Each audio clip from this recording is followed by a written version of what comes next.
Hello, hello, welcome to the stream. I'm continuing my France game from our last Sunday night history stream. Tonight I'm going to be trying to do a number on the Burgundians and eat my rightful French clay down here that the Pope has decided to conquer. I'll also probably be trying to eat up a bit of Provence. Um, what else is going on in the rest of Europe? I took a look before we started. Muscovy's looking real thick, so Russia should be formed pretty soon. The Danes are having a solid run of it. Poland is very beefy, so them and the Russians ought to be duking it out. And Austria has decided to get awful thick by absorbing a good chunk of Croatia. So, should be interesting to see that all play out. Welcome to the stream, everybody, and tonight I am going to be drinking Maker's Mark and conquering Europe. I'm going to start by embracing colonialism, and we need to tech up on admin and checking in on who these guys are friends with. Alright, they've just got Holland. The only trouble is with Burgundy, you run the risk of them um, joining the HRE if you cut them down to just their provinces within the empire. Because the Burgundian inheritance didn't fire, so we're gonna have to do this the hard way.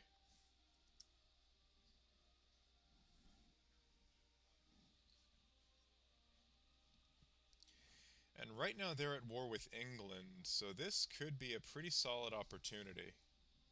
Let me just check my aggressive. I have no aggressive expansion, so this is a golden opportunity for me.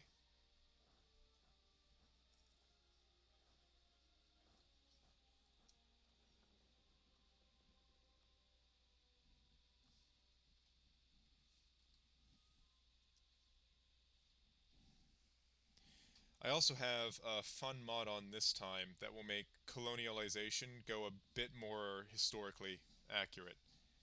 So, as France, it's France is pretty much guaranteed to get Louisiana and French Canada. Um, the British will actually get North America, or the east coast of the Americas, and the Spaniards will actually take Mexico. I've been playing around with this one for quite a bit, and it saves you from the truly disgusting elements of colonial border gore.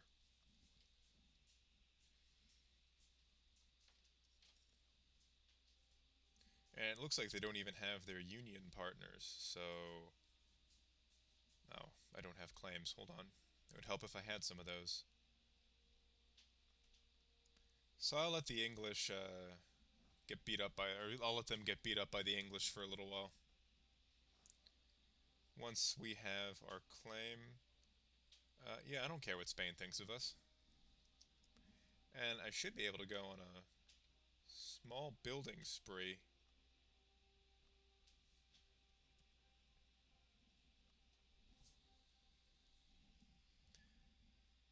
I have those monopolies assigned, so those won't do me much good right about now. Also, this roadways mod is very nice. Adds a bit more historical accuracy, I think, to actually building an empire and developing your land. Because with the rise of centralized kingdoms came the rise of internal road networks that were actually pretty well standardized and everything. And because our estates are happy, we can start absorbing land, which is going to be very good for us because as France, you really want to take advantage of the absolutism mechanic.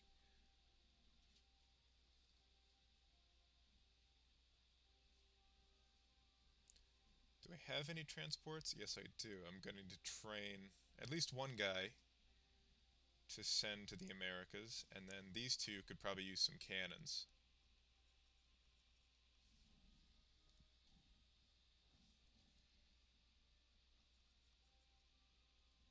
There we go. And the thing is, early game as France, you will outpace pretty much everyone else in Europe except for the Emperor for force limit. And that's going to destroy that colony. I should have had somebody ready beforehand. There we go. All right, we got really lucky there. The month ticked over, so those guys don't stand a chance now.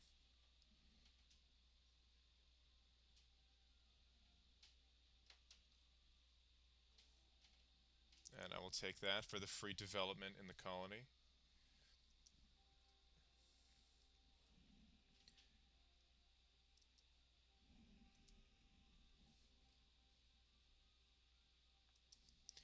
All right, that'll be easy enough. And we can only really afford one colony because if you go too far over your number of colonists in terms of colonies that you have, you will it'll just kill your economy. Hey there, welcome for joining the stream tonight. We are gonna be conquering Burgundy in short order.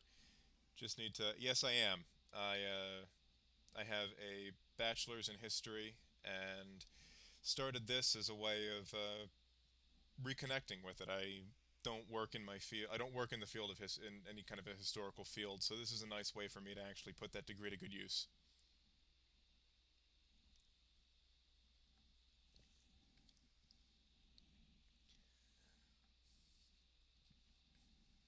Got that tasty army professionalism. Just need one claim.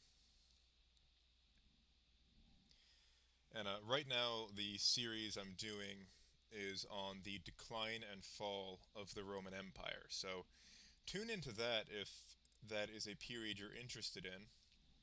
You can find me on YouTube, SoundCloud, and Podbean, all under the same name.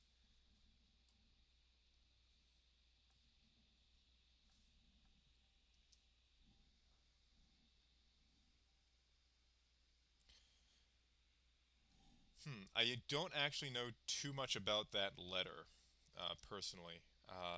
My focus in college was East Asia, and then I expanded into European medieval history in after college, and that's kind of what the focus of the podcast has been on. But I can definitely do some reading on that and come up with an answer for you next week. If it's really interesting, I might do a blog post on it.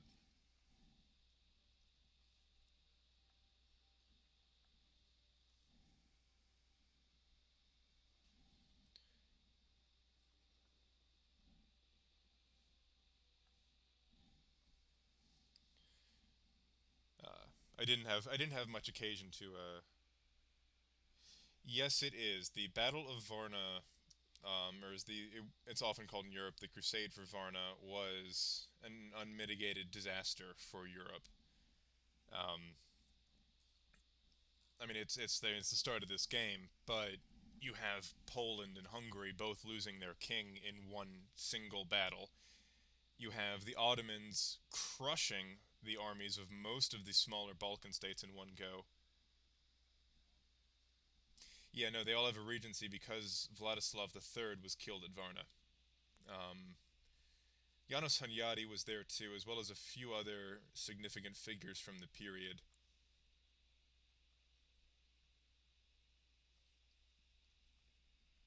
The Pope has decided he hates me. Oh, hi there. We had another Turkish guy on here last time who was descended from the. Nice to meet you too. But we had another Turkish guy on here last time who was a descendant of the royal dynasty from the sons of Osman or Osmanoglu. I'm not quite sure how it's pronounced.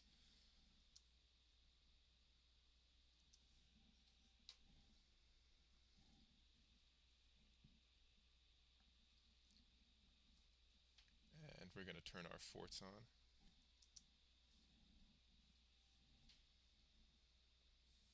We should be able to. Yeah, that's what he said. He said that his family was kicked out when the Ottoman dynasty was toppled, and they fled to France during World War I, and they eventually came back.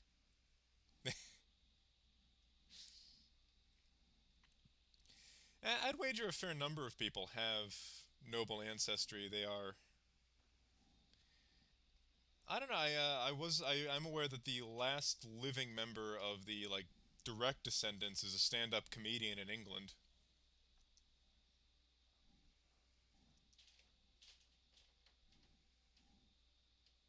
I'm blanking on his name, but I've read about him before. Sort of weird fates of old monarchies. Hey there, welcome back. You didn't miss a whole lot. We just started the war with Burgundy, which should go pretty darn fast.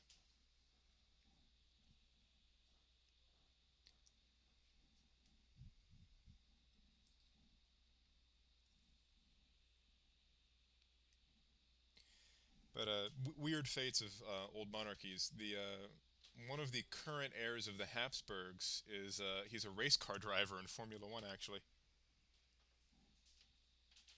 Okay, so you've heard of him too, then. Oh, awesome. Is he good? I haven't actually heard any of his stuff.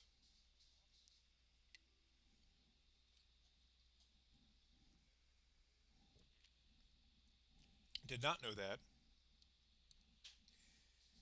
but I don't know if his comedy's any good. Haven't been able to find any recordings of him actually.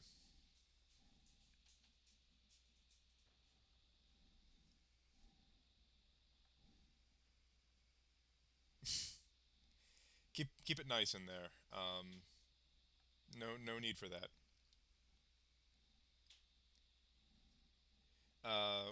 We're talking about weird fates of deposed monarchies because a lot of them are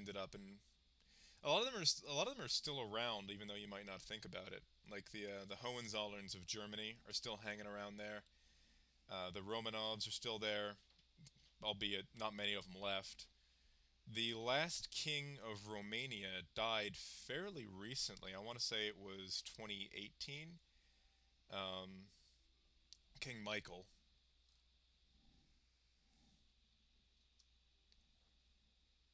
Spanish monarchy still kicking around. The Most of the Nordic monarchies still are.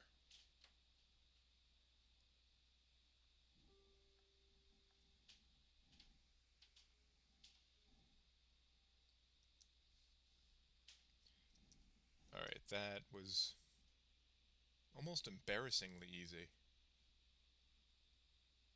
All right, how much of a coalition will that get us? Okay, that'll be. I don't want to deal with that. All right, I can live with that, and then I'll just take a bunch of money from him.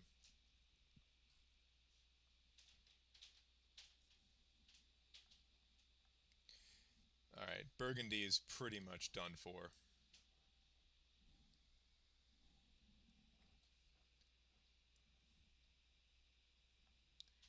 Yeah, you can go through our land, and coring this is going to take forever.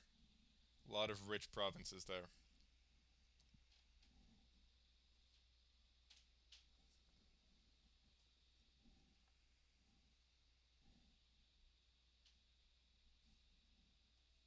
You guys go hunt pirates. And Valencia. We don't have anything in Genoa just yet. But we are going to have to go to war with the Pope, which should be a little easier because he's decided to excommunicate us. So, might have to go teach him a lesson.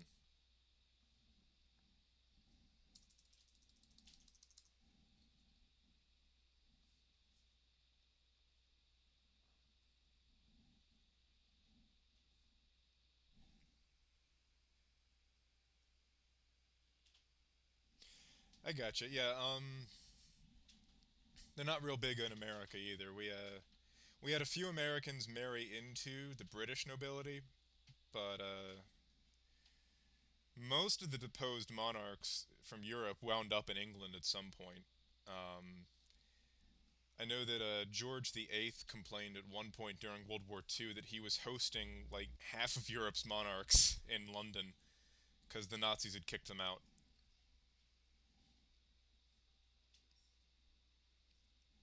A lot of them have wound up returning to their home countries, though. Like I know the Hohenzollerns were exiled to the Netherlands, but they were welcomed back, sort of, under the Nazis, and then managed to stay there after the war.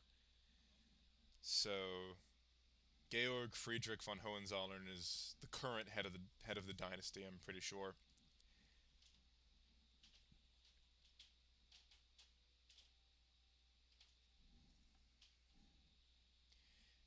the Italian royal family, the Di Savoia family, they're still hanging around as well. I will take that as a compliment. Thank you.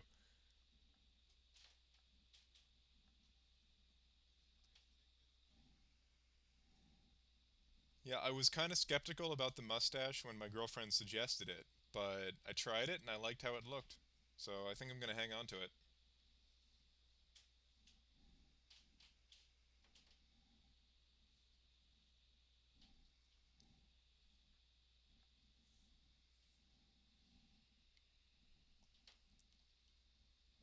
Thank you. All right, we can probably turn our forts off. We have an heir. Is he any good? No, he's garbage. That is one thing that seems to happen a fair amount with France is your monarchs are pretty hit or miss, and you don't get anything like what the Prussians do. Thank you. Yeah, no, they kind of get a bad rap in America too, but it grew on me quite literally.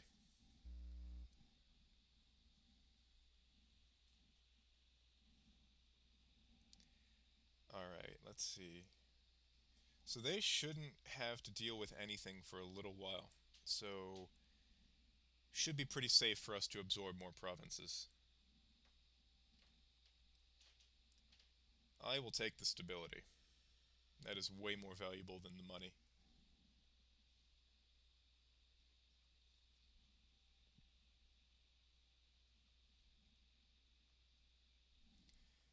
Once I absorb a good chunk of the land, I'm probably going to start revoking those privileges, particularly the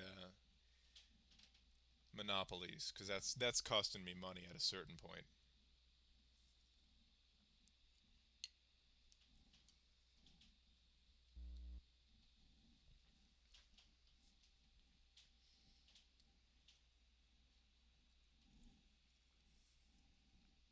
Closest thing we got to nobility slash famous. Well, we got a lot of famous historical figures on the East Coast, just no monarchs.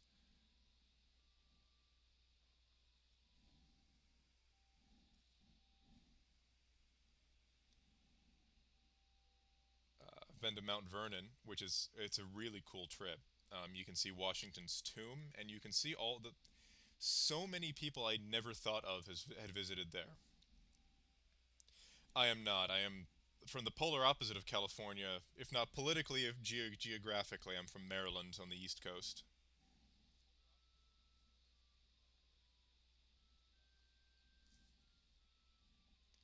One of the 13 original colonies. And we have a lot of history here. Maryland was the where the British sent all the Catholics they didn't want to deal with.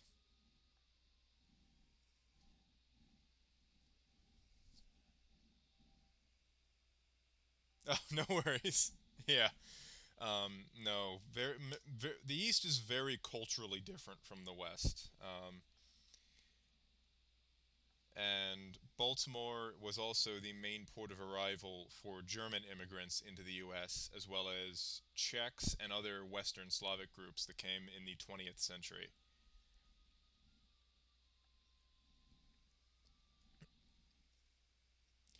Yeah, well, DC is not DC was part of Maryland, the land it's built on, but and it originally also contained part of Virginia, but during the Civil War, Virginia took that part back, so it's this weird little square cut into southern Maryland. Um, I'm from a bit further north, though. Uh, Baltimore, Baltimore is different from DC, to say the very least, but it has its charms.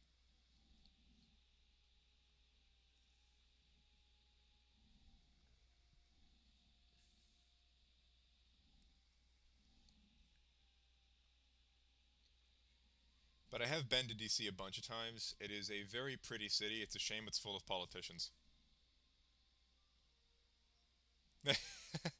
I'm glad you've heard of it. A lot of people haven't, or they've only heard bad things. In World War II, actually, a huge number of U.S. warships rolled out of the Baltimore docks.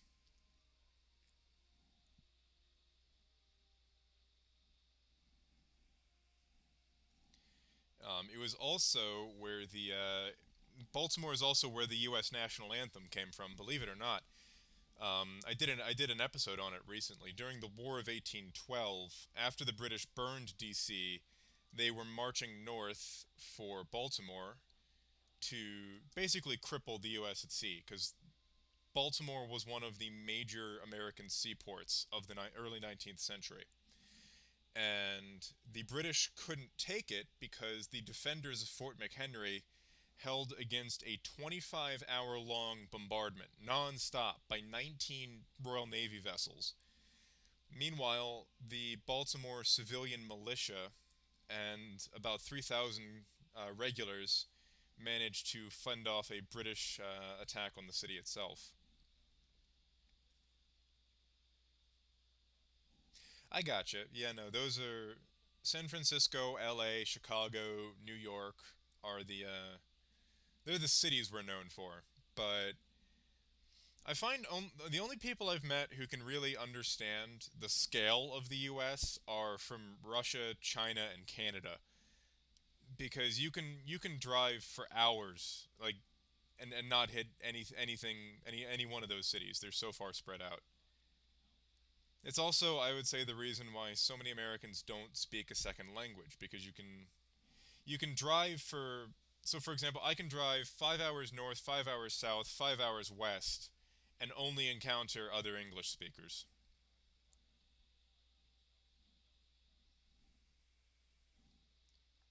We are number three, depending on if you calculate water area or not. We are number three or four though. Behind, I think Russia's number one, Canada's two, and then China and the U.S. are either three or four, depending on how it's calculated.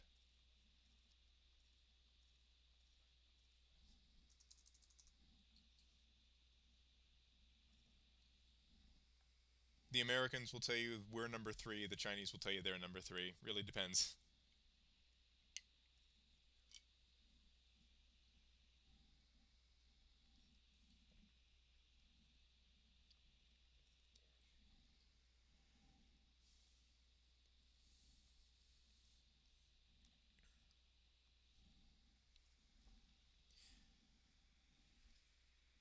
I gotcha. Yeah, no, that's again, it depends. So there is a calculation of the U.S. area where they use the the water area. So it would include parts of the Great Lakes, for example.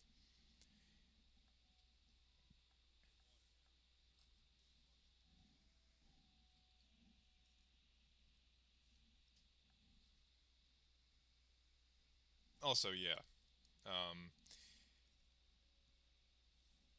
Alaska is actually a lot bigger than a lot of people think it is. Oh, I gotcha. Yeah. No, Alaska's huge. It looks smaller than Texas on a map, but it's actually way bigger. By land area, it's the largest state, I think.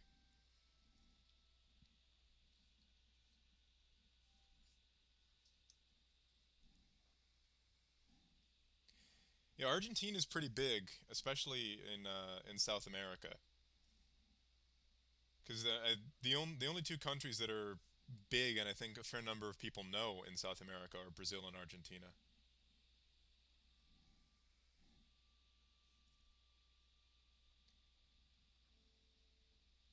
I have a cousin who studies Spanish language, and she loves where she's been to Colombia and she loved it.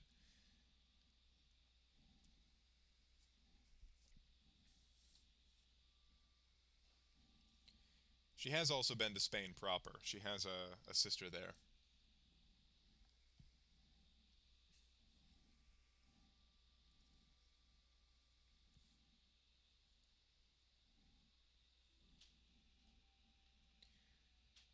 I've never been to South America, but it is very much on my list. And I have a very long list. There's a lot of places I'd like to go. I gotcha.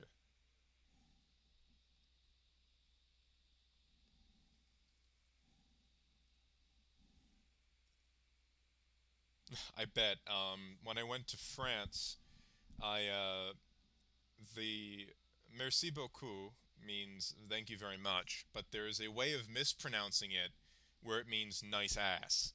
So there are lots of people who pronounce it with a very heavy American accent and wind up getting slapped across the face.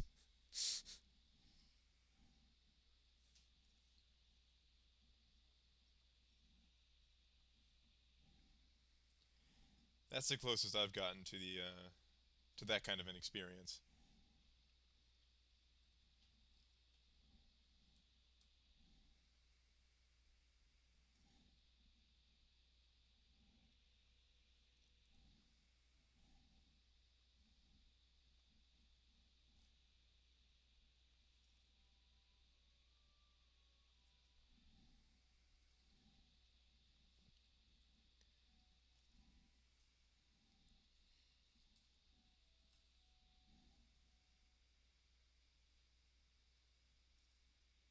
No, that yeah. There's a few of those where it's like different dialects of the same language.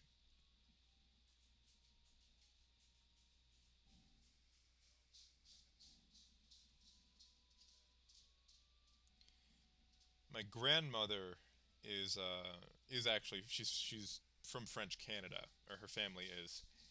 And the interesting thing there is French Canadian is almost completely unintelligible to people in metropolitan France.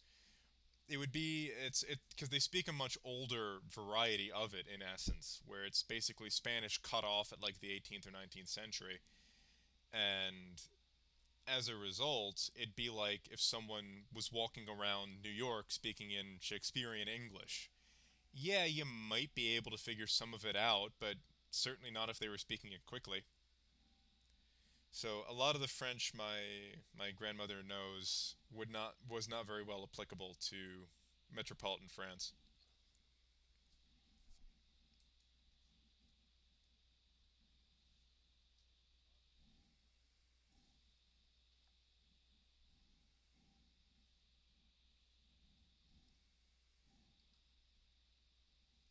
And I would like to see more of France. I've been to Paris and Normandy. It was a World War II themed trip. It was actually really cool. We got to see the Netherlands, Belgium, Luxembourg, France, and Germany, and we got to visit places like Omaha Beach, the Ardennes, Gold Beach. One of the best souvenirs I've ever gotten is actually a rock from Omaha Beach.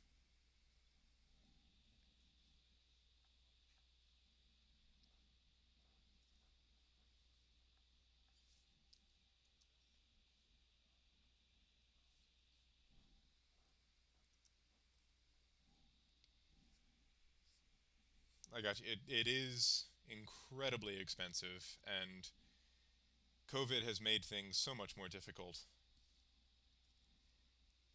There are some things you can do to make the prices a bit lower. Like I used a budget Icelandic airline that just did stopovers in Reykjavik. That was like 200 bucks for a one-way ticket.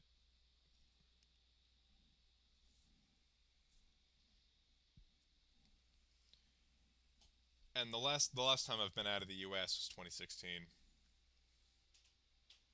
Yeah, no, it did. There's a lot to consider.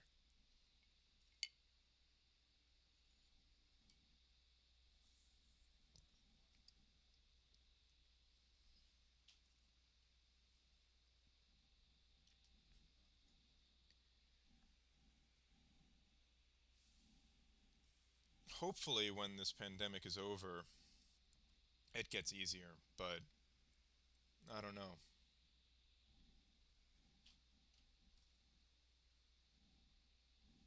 I'm under no illusions I'll be able to complete that list.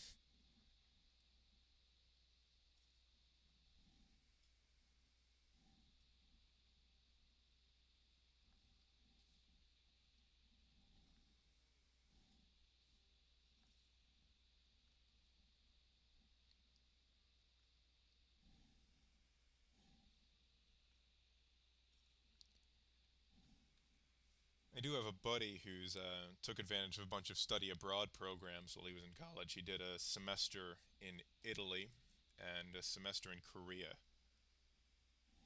Yeah, this is weird. Usually they get eaten up, but it looks like they've taken out Tunis, and they're probably beefy enough to eat Morocco at this point. Mamluks are also looking pretty thick. This might be another case of the Ottomans being pretty weak. I really think in the recent patches they nerfed the Ottomans something awful because I rarely see them get very far out of Anatolia these days. I don't know why, because the Ottomans were maybe a little bit overpowered, but they usually. Yeah, this is the beefiest I've ever seen Austria get without the union over Hungary.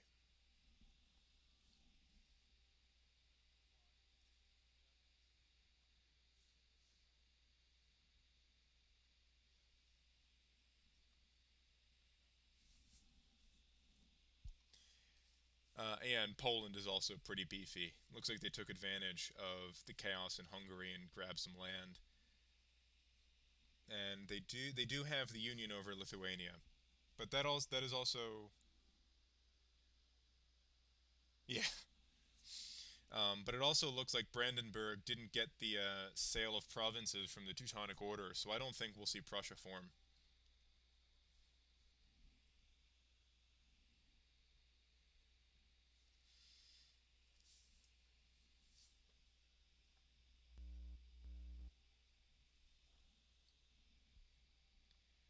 Granted, I've only seen the AI do Prussia once or twice,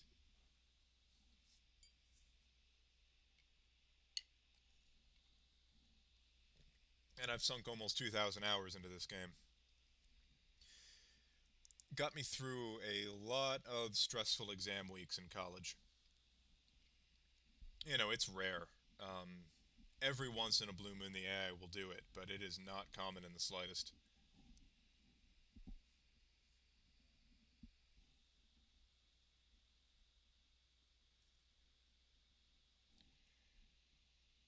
My problem is my computer starts chugging when you get too far into the late game because the armies get colossal.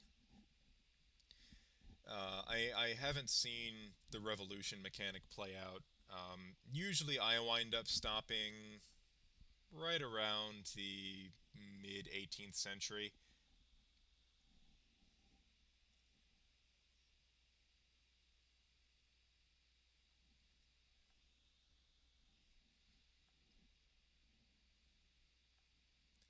Because by that point, I've usually won, basically. I've usually taken over all the Americas that I want. I can. I can actually turn off some of the mods I'm playing with now. But they make the game look so pretty. No, my computer, I got it pretty recently, so it's pretty well up to date. It's just this game has gotten pretty big. Like this mod is not easy on the computer, but look how gorgeous it makes the map look.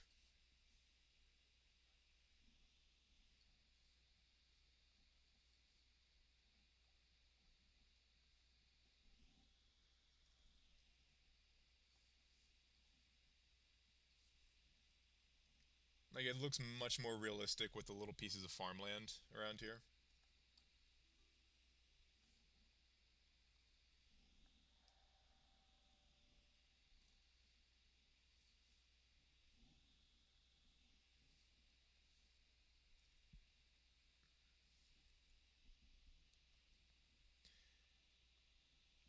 I should be able to absorb these provinces relatively soon as well. If you ever want to play a game that'll last forever, do the extended timeline mod.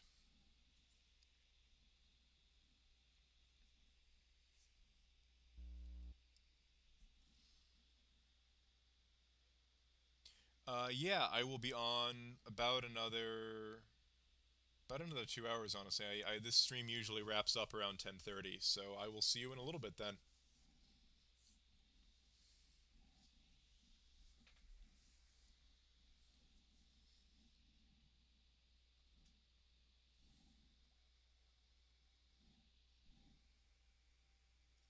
Thank you.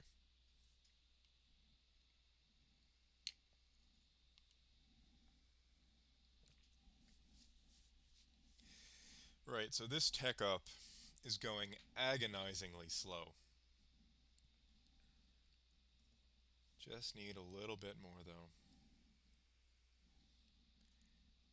In this game I'm going to be going for a tall France. I'm going to try to expand it to its more or less its modern borders plus its colonial empire.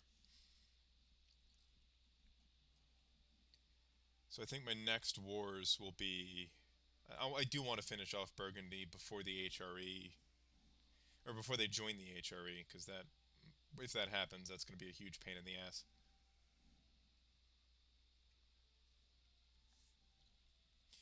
Going to keep expanding my colonies in the New World as well.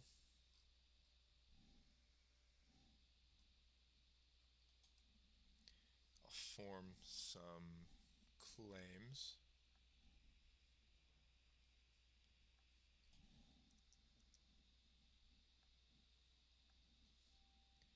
And take him out of Burgundy.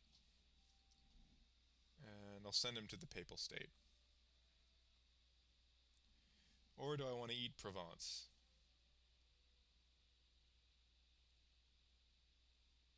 I think I'll eat Provence. Go with them first.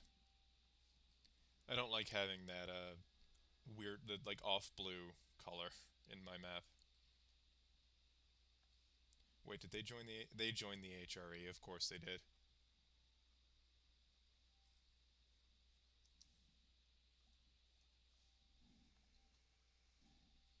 So maybe finish off Burgundy first. Going with quantity. Because France at this point in the game has that beefy 20% morale, which will keep us very competitive until probably Idea Group, whichever one comes after 14. Yeah, that'll probably keep us going until Idea Group 18, when I will probably take quality. So right now we need more armies so we can hold our own with someone like Austria, who's going to bring in take powerful nobles. Should be able to absorb more land soon anyway. There we go. Once you get past 50% land controlled by you, you get a nice little buff to your absolutism and tax power, or tax rate.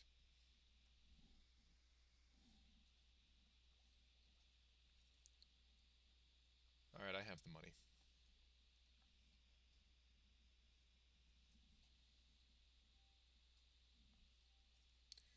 Look at them go. Another piece of this mod that's nice is it makes sure colonies actually colonize, because there was this issue a while back where they would just leave their colonists in their capitals to develop them. So now they very aggressively expand.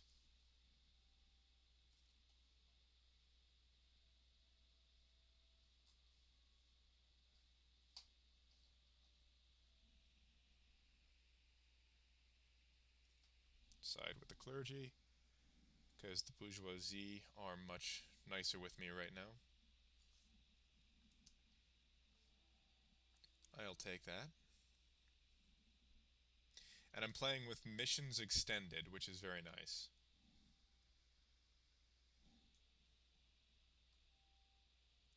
Or missions expanded, that's what it is. And I can't recommend that enough.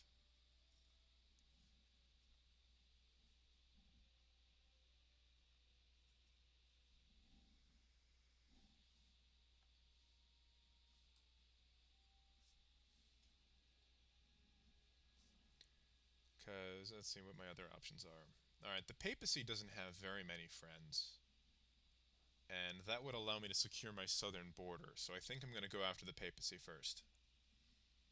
They've already excommunicated me. What's the worst they can do?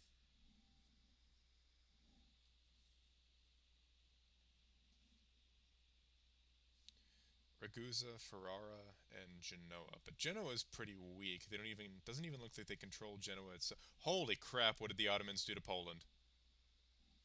And Muscovy, wow. Well, that's Poland done, probably.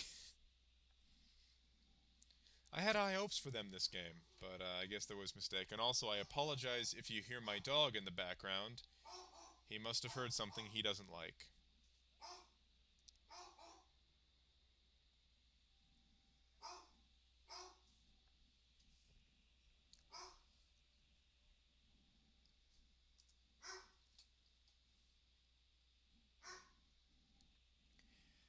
I love him, but he is a goof sometimes.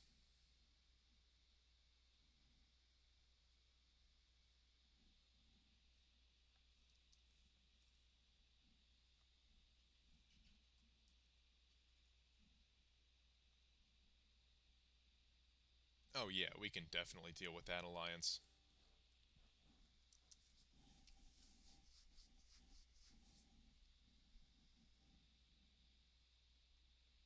This should be pretty easy. Lost at sea. I could have expected that. But yeah, no, that'll be easy. And we should be able to take out all of this in one go. All the way up to Nice, at least. Let me experiment. Let me see what I can take. Let me see what I can get away with here. Alright, massive coalition.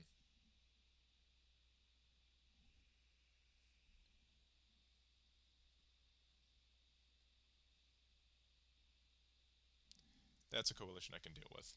Then again, let me see. Oh, I have like no aggressive expansion. Okay, so maybe I can take all of it.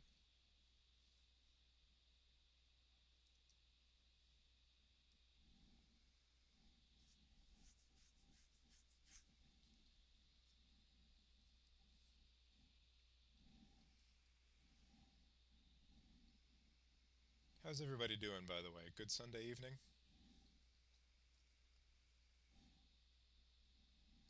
I spent most of today recording for the next episode, which will be coming out on the 31st, so this coming Wednesday.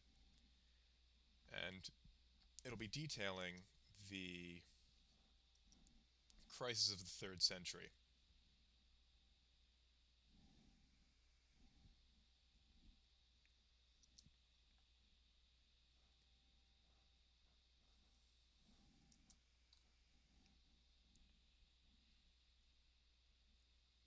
At least from the Roman perspective. And then episode 4 is going to cover the same event, but from the perspective of the Persians and the Germanic barbarians.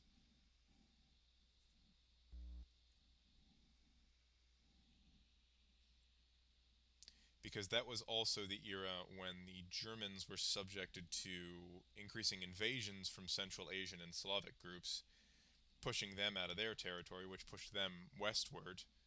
There was also the wealth of Rome that drew them.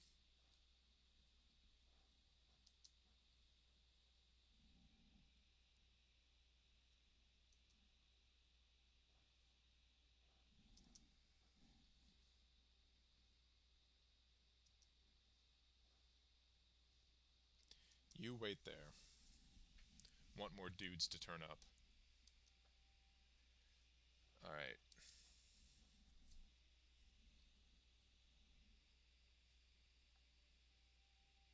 Another big battle.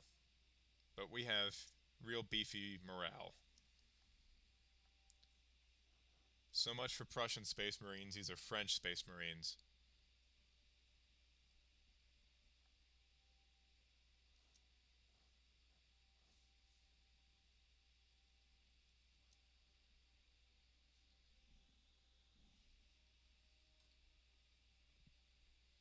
How is their morale this high?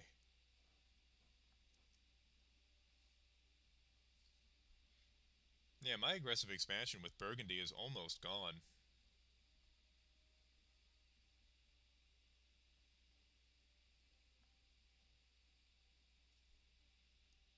We might be able to stack wipe the Pope.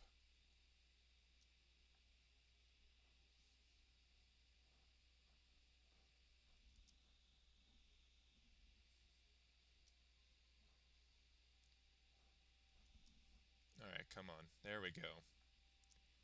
Alright, I think their army is broken. So, It's mostly just going to be mopping them up, I think.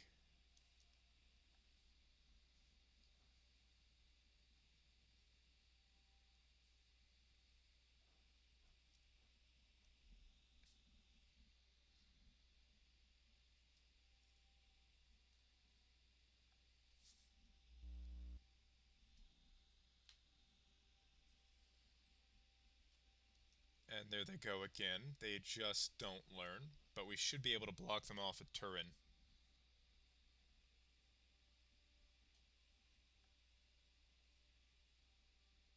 And we've still got tons of manpower to spare.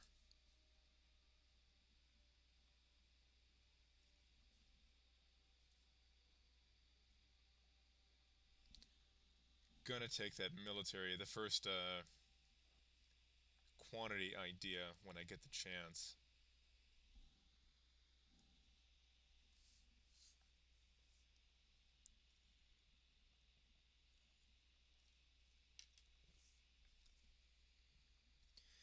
Those are really good for generating liquid money early in the game. I will take that idea, thank you very much. That's Genoa sieged down. Who else are we at war with? Alright, just Ferrara and the Pope then? No, we don't want them to do that.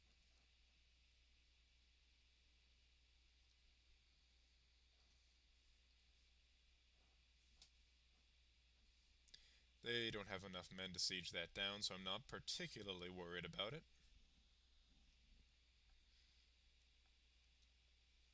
I do need to take Florence before I can do anything else, though.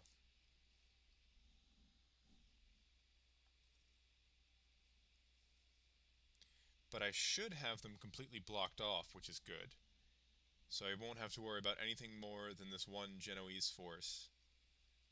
Actually, speaking of, maybe I can piece them out separately.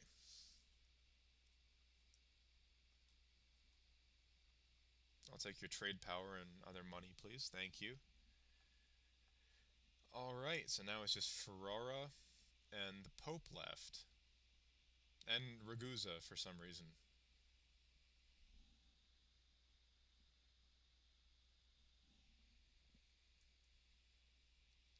Oh wait, are the Milan... Who went to war with Ferrara? Oh, and Naples went to war with the Pope.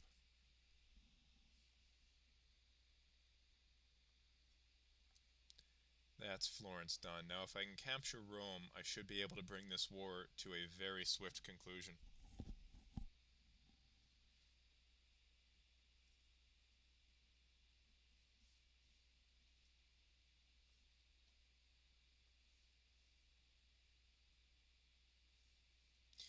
I want to grab it all in one go, but I don't know if I'll be able to.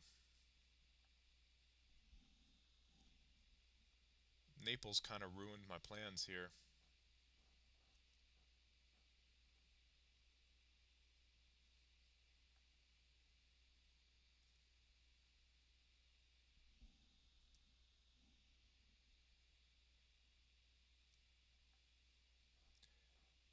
But maybe we can do it. Let's be optimistic.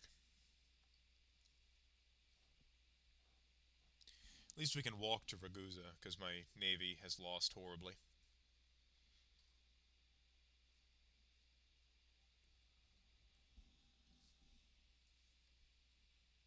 Which really is not that big of a surprise.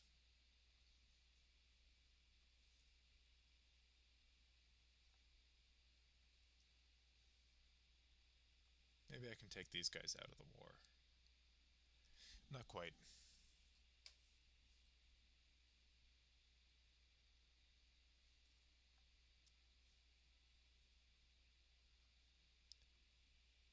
Damn, they won't even peace out yet.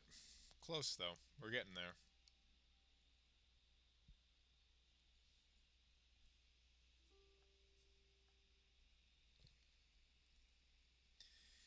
No, Pope, I want it all. I want it all. Give it to me.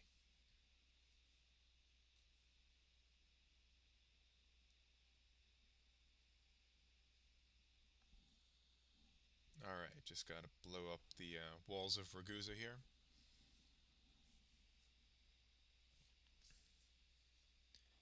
This pathetic one unit stack.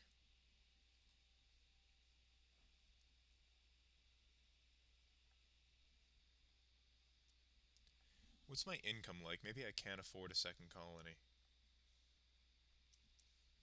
I want to get in here and get Quebec when I can.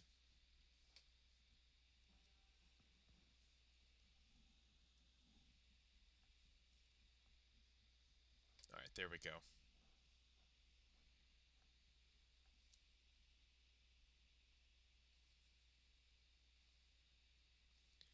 Alright, we can take it now. We can take all that. We might get a coalition, but we can deal with this.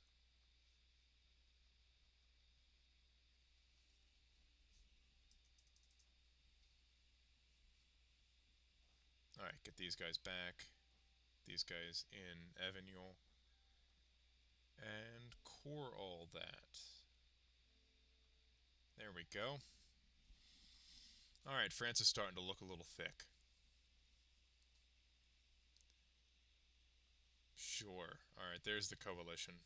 If it stays small, though, we should be fine. Alright, bunch of tiny states. We've got Scotland. We could probably do with a beefy ally.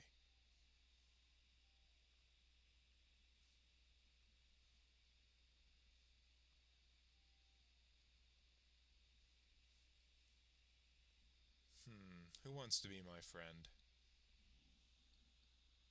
Let me send diplomats to Poland and Russia.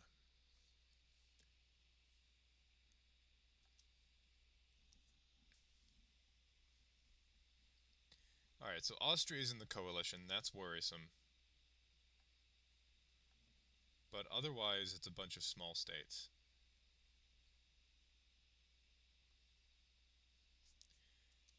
Let me send my guy to Milan. Keep him from entering it. Back from Poland.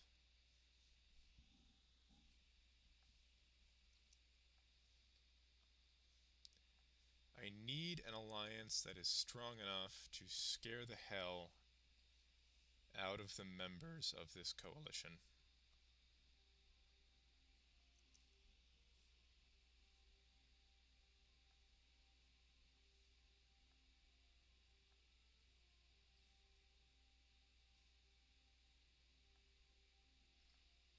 Alright, interesting things happening in Burgundy. Hopefully that keeps them from going to war with us.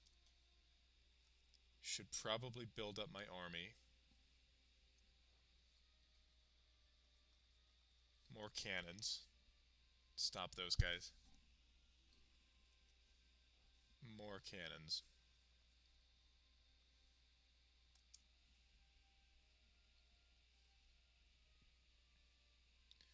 Alright, as long as it stays this bunch, we should be fine. And once Nice is cored, I should be able to get a fort there relatively easily. Ah, shit. Alright, we got this. I hope.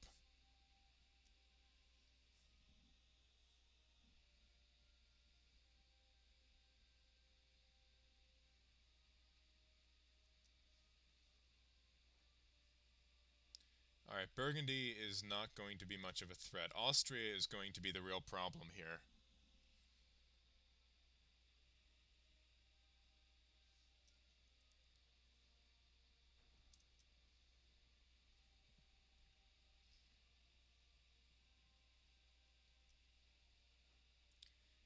Alright, you guys go there. Okay, it looks like some of these guys are at war with each other, which is interesting. Milan has not joined the war, so gonna focus on the states closest to me.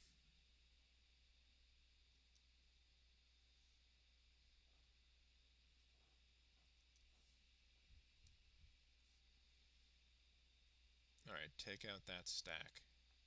There we go.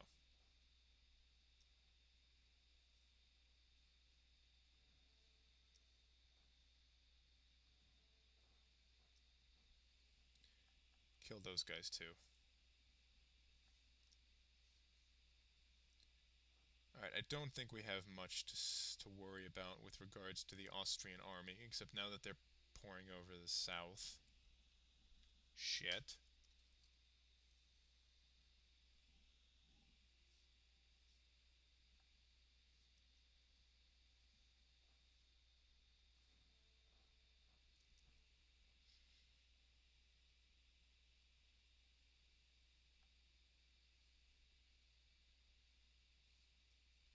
Alright, if we can keep them from taking that fort, if we're lucky, some rebels will show up. Oh, that's not good.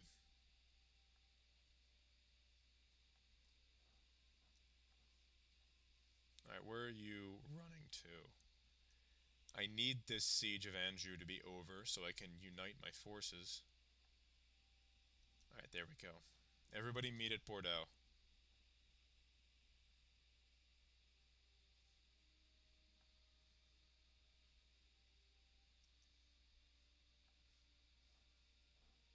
Alright, we should be able to lay the smack on a bitch up here. What is going on with my morale?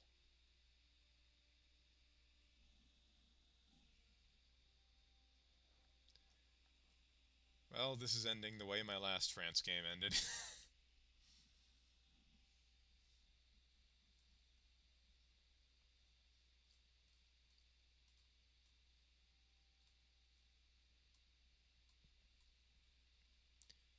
Maybe we can go back to before this shit show started.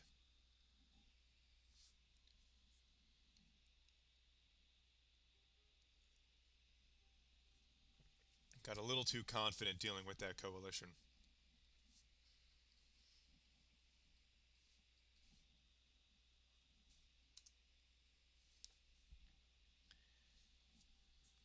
Overconfidence is a serious killer in this game. Alright, there we go. So we're back at war with the Pope.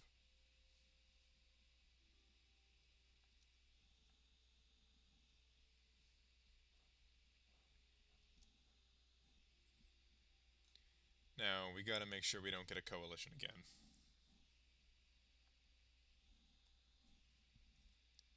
Extend that, extend. Alright, and that reminds me, we should be able... Not quite, but we're getting close. Alright, that's Genoa sieged down. Let's go to Florence. And you lot go to Modena.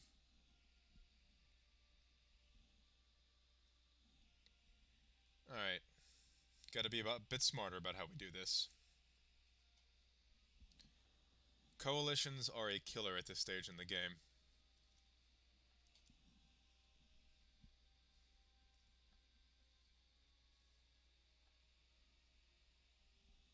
Alright, Naples has gone to war with the Pope again, but we're not taking as much land, so let's take Avignon and and maybe that one? Alright, that's a much more manageable group, and I doubt they all will, so let's just take that. And then we can take Toulon and Nice later.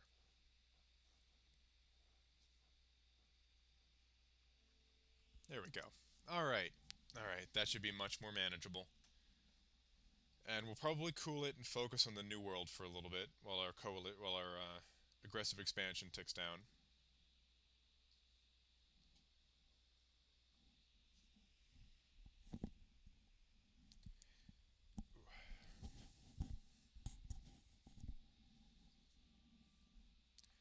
Alright, it's a much smaller coalition. That's much more manageable.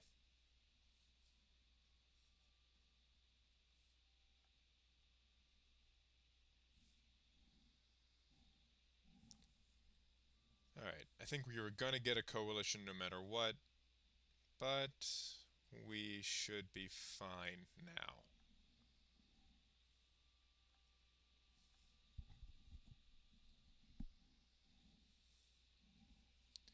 Let's check on developments over here. send our colonists to Quebec. Alright, Provence is in the coalition now. Still manageable, still very manageable.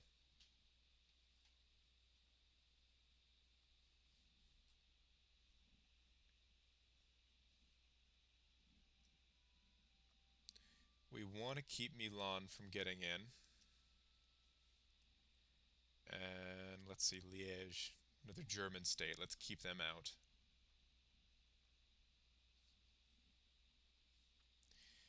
Yeah, this coalition is still very manageable. Let's take these guys away, and an alliance with Muscovy would very much help us. So let's see if we can get one.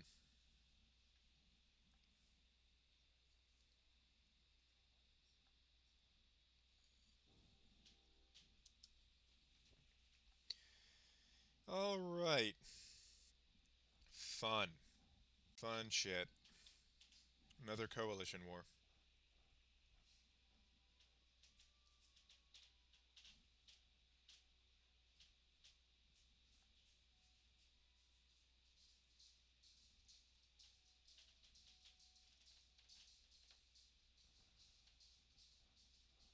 Let's try to take these quickly.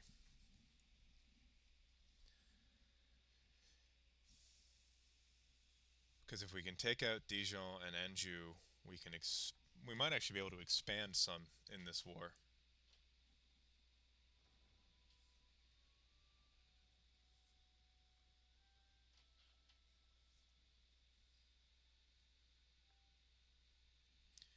Moroccans are raiding. That's to be expected. Alright, there we go. Dijon has fallen. Paris is not in any real risk. At least not yet.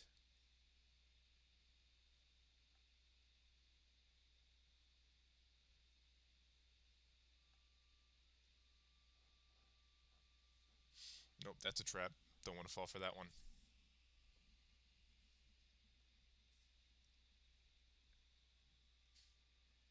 Alright, let's improve their situation.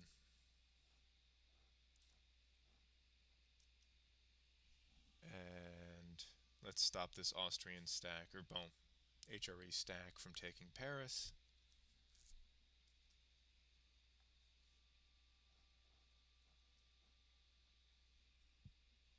Alright, if we can stop them, nice. Now, go there, you go here. This coalition is much easier to deal with. Alright, Burgundy is now in a state of civil war.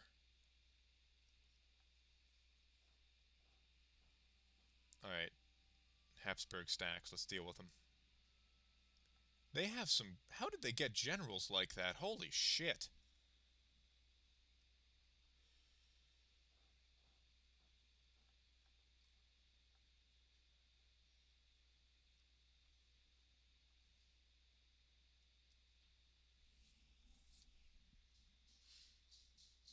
Alright, it's fine. It'll be fine.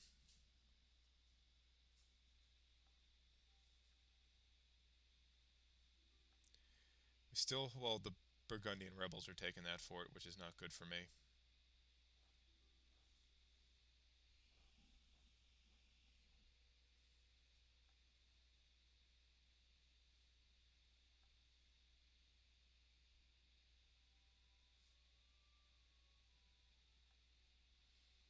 Alright, so we lost it, but... Oh, would you guys fuck off? Alright, come on. It's not that far away. March to Bordeaux already. Alright. That's right, Austria.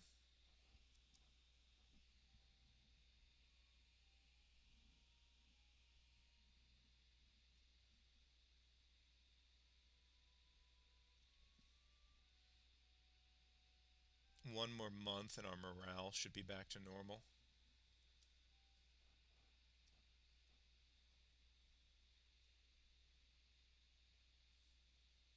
Yeah, we'll take in English exiles for free admin, for free points. Hey there, so the conquest against the Pope did not go as well as we expected. So we are in the middle of a coalition war, which ought to be fun.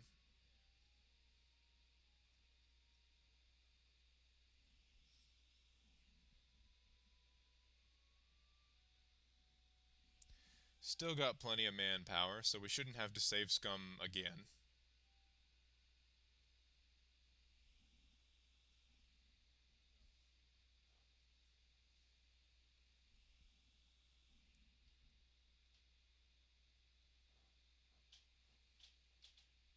I don't want them taking Avignon.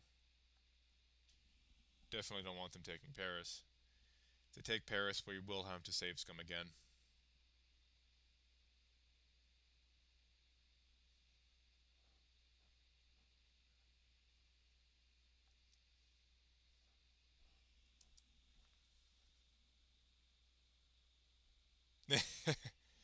That is true. There are a few of those in English.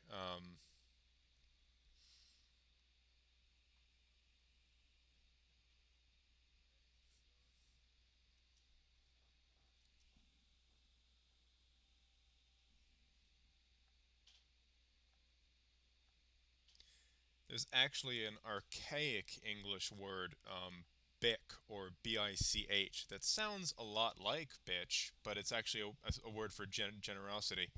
Yeah, Austria got in on the coalition.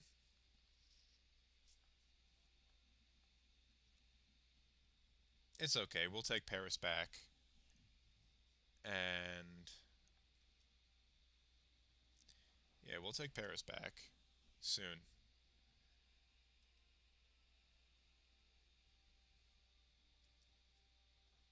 Oh, no, you don't. I see what you're trying to do there.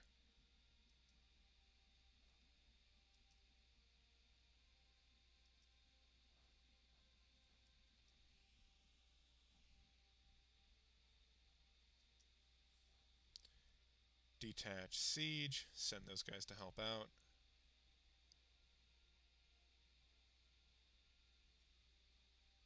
This might not work out.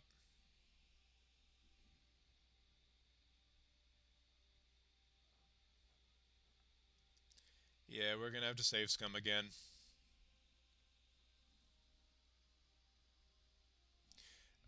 Sure thing, actually. So this France game is not going all that well. So yeah, we can do a Venice game, and I'll show you how trade works.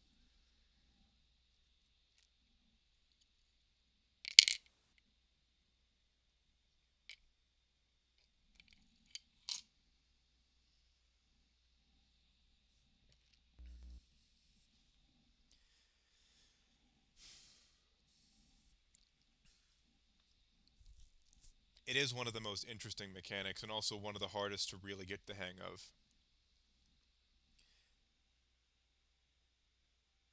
Um, in terms of trade, yes, I am playing with a different set of missions.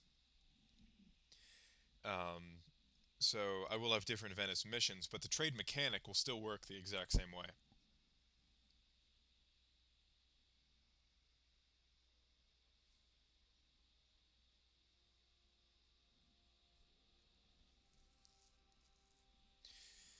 France is not in a very good position to learn how trade works because you've kind of got several different nodes working at once. The best countries to learn how trade works are countries that have one node that they really focus in on.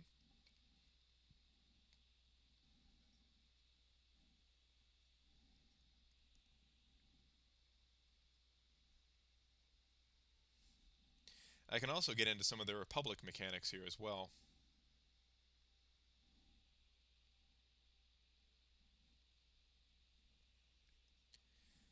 Okay, let's go Venice to Italy. This should be fun.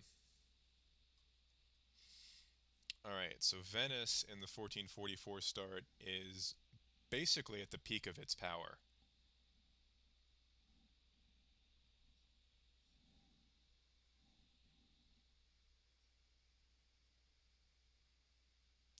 Right, so that is exactly what you don't want to do. So let's take a look at Venice's trade situation here. So we want to funnel everything into the Venice trade node. So we have one here in the Ragusa node. He is um, we have him transferring trade power, right? So he is pushing trade from that is coming into Ragusa onward to Venice. So trade that would normally terminate in Ragusa is now terminating in Venice, which we control 53% of. And then we have a same thing happening in Alexandria here. So our Alexandria merchant is funneling trade that would ordinarily stop in Alexandria onward to Ragusa, and the Ragusa merchant. Yeah, so Ragusa has a certain amount of money that's stopping in it, and our merchant is funneling that trade onward to Venice. And it's the same story going on down in Alexandria. You can see it up here. They're all funneling their trade to Venice from Ragusa, Alexandria, and Vienna. So the Alexandria guy is funneling trade into Ragusa, and then the Ragusa guy is funneling more trade into Venice. And then the Vienna guy is just funneling trade directly into Venice.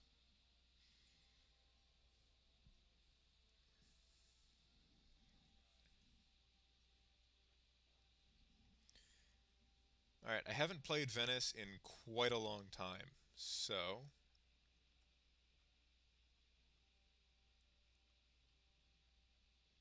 Okay, so apparently we start out excommunicated.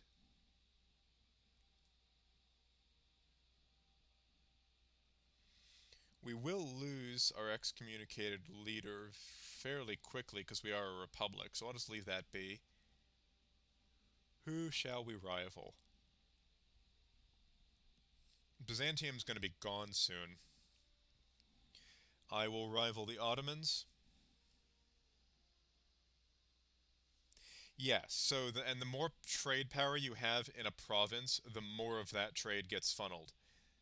So because I control a few provinces in the Ragusa node, my trade power in the node is pretty good. I have 16%. My merchant there is taking advantage of that and funneling as much trade as he can north to Venice.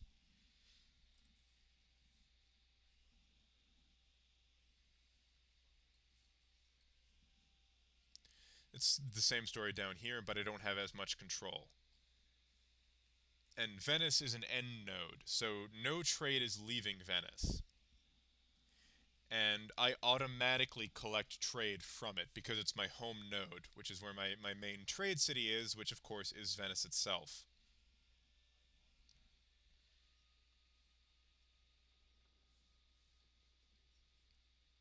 Now, I can send these ships to protect trade power in Alexandria, and what that's going to do is give my Alexandria merchant more control. So if we watch this happen, bump the speed up, once my guy gets down there, once my ships get down there, you will probably see that tick up.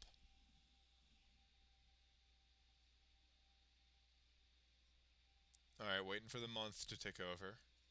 There we go. So just sending my ships down there has increased my trade power by 3%. And with that, you get more control over over the trade province, and more trade flows north to my main node.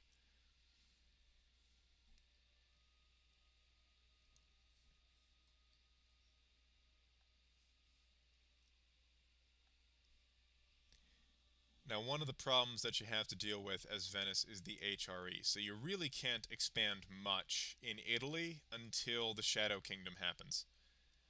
All you can really do is defend your existing provinces until then.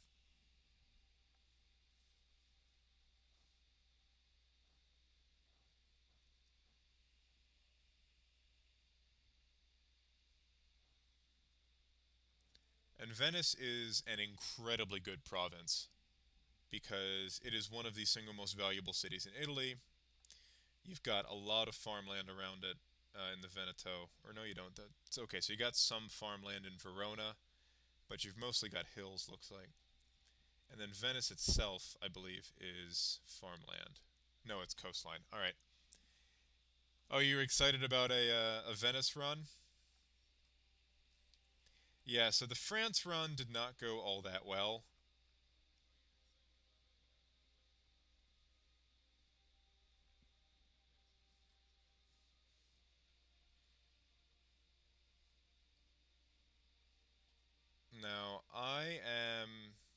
fairly new to a lot of the Merchant Republic mechanics.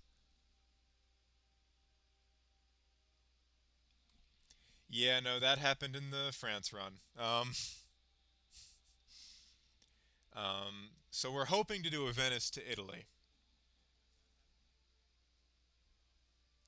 Blocking provinces doesn't take down the money. We're going to form a very early Italy.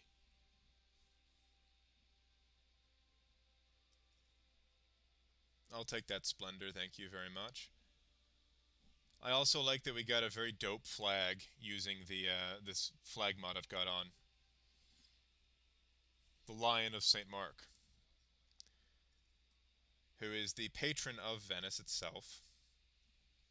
Oh, that's the other thing. We start off with a world port, which is one of the only. We're in one of the only provinces that starts that way. Genoa being one of the others, because those were the two big Italian merchant cities of the day. But when this game starts, oh yeah, no, the Venetian flag, the winged lion, is a pretty dope animal to put on your national flag. But yeah, no, when this game starts, Genoa is beginning its decline, and Venice is really beginning to take off. Like we already control a fairly sizable trade empire. And if we can get Austria as an ally, that should help us keep the what we want is someone who will stop the Ottomans from being mean to us. So let's ally Naples and Italy, or Naples and Austria. All right, so we have some decent allies going here. And all we really can do early game is sit back and collect trade income.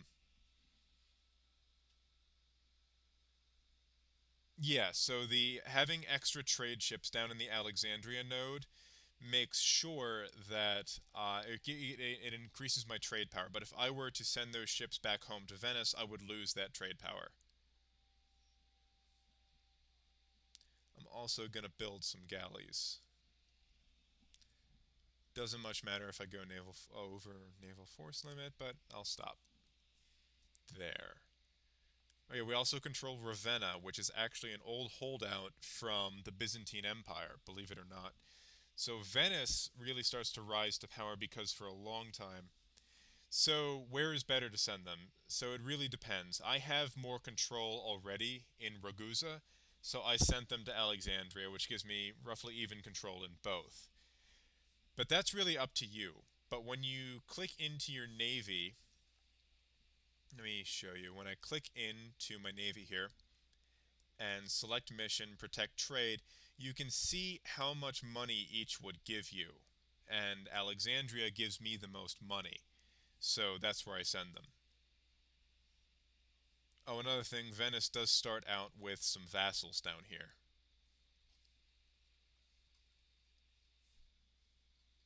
Alright, so we have some pretty decent allies going.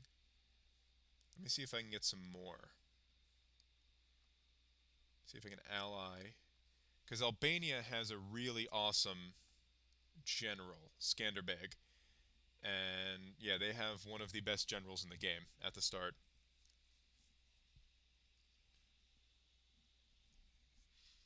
And he basically single-handedly held back the Ottomans for his entire lifetime.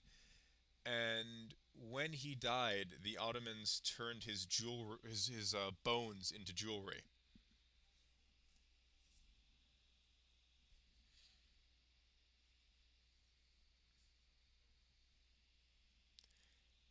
because he was just that badass, and he was one of the few who can actually stand up to the Ottomans when they were really in the height of their expansionist period. Yeah, that's basically how that works. So, alright, I'll take that technology cost. I have to take one or the other. Alright, so the more control you have, and it's expressed as a percentage, the more control you have over a trade node, the more money you control, basically, in the direction of trade. So, the more control I get in Ragusa, and the more I have my merchant funnel that trade into Venice, the more money I will make. Same story down in Alexandria. And the longer a chain of trade nodes that you can link together, yeah. So if I expand into the Adriatic, I will at least into the basically into the Ragusa node, I will gain more control over the trade.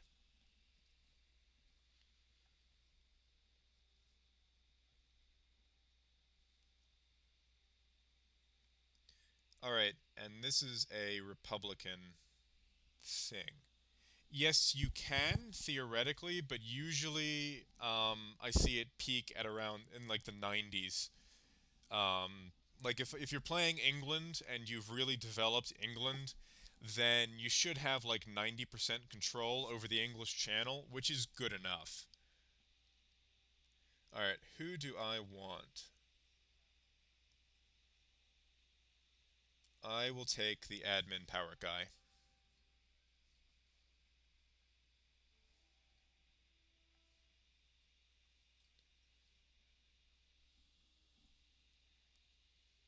All right, maybe I can grab Athens. How many transports have I got? If I can stop the Ottomans from grabbing Constantinople, then yes, it does. So you can see the relative trade power of your province by clicking here. So I have Venice has a trade power of 53. If I bump up my development, I'm not going to right now because I don't have the spare points. Um, your trade power will also increase. And a coastal province automatically has a boost to trade power.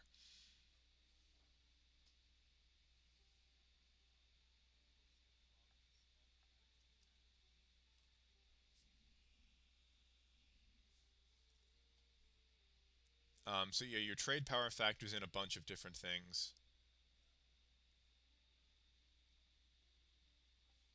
All right, so I am going to see if I can take over Greece before the Ottomans go eat some of Constantinople.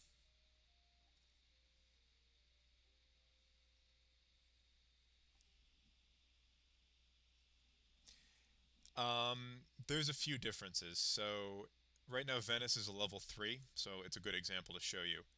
So it gives me local trade power and institution spread, both of which are useful. A level 3 port also gives you development costs, sailor modifiers, and possible buildings, as well as yearly naval tradition. So all owned provinces in the Venetia, no, in this state, get those state level bonuses. So it's easier to develop all of them. They all produce more sailors, and they all can have more buildings. So if I go to a level 1 center of trade, you just get local trade power. So it is very much worth leveling up your trade ports.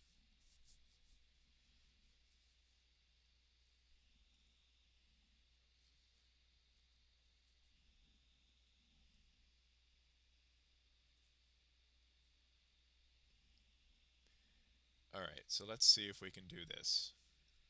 Their navy should not provide any amount of trouble for me. I'm Venice after all.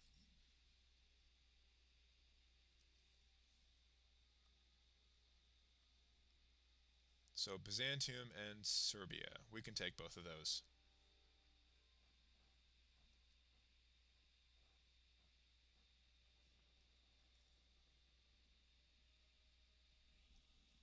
Get our men out into the Aegean. Yeah, the Serbians only have 7,000 men at their disposal. Let me blow that up. And I'm going to want to focus on military power for the time being. I'll probably also, because I have the money to, hire an advisor, and we have a morale guy, which is very good. So what you'll see once I take over these provinces from Byzantium, my trade power in Ragusa will go up.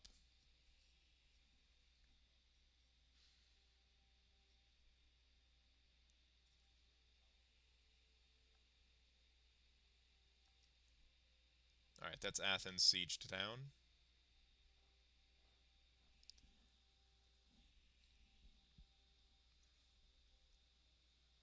Yeah, so the more you upgrade, the more widespread the bonuses get. So level threes give you global up. It upgrades your power globally, and gives you statewide bonuses.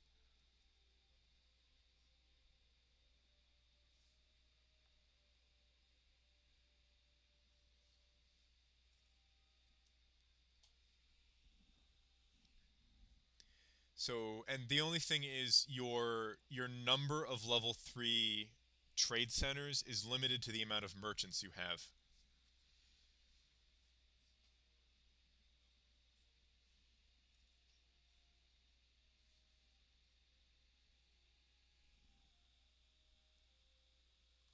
Nice. Let me know how that goes. The Ottomans are a fun one, and actually Venice can be a trouble. It can be trouble for them early on.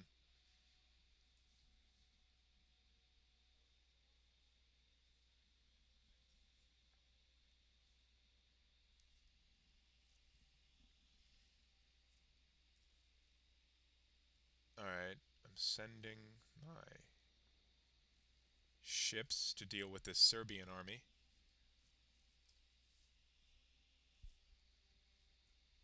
That was easy.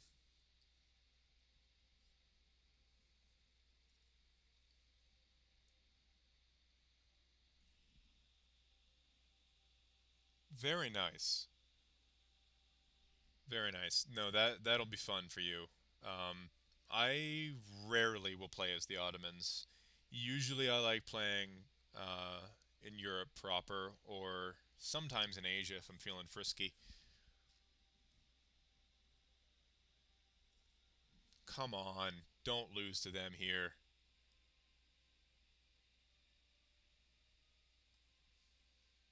Oh, if this, I am gonna be so pissed if we lose to them at sea.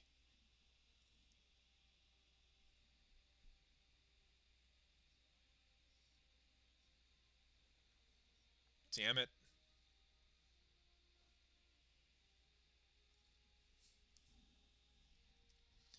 All right, let me see if Croatia will give me access.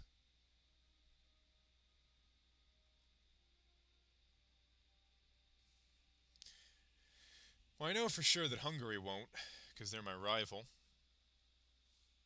That happens sometimes. Usually it won't though. Usually England will go the Anglican route.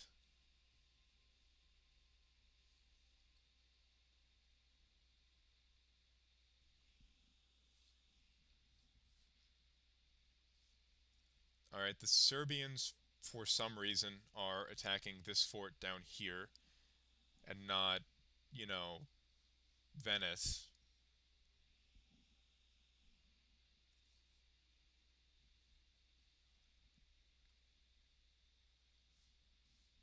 even though they probably could. So let me,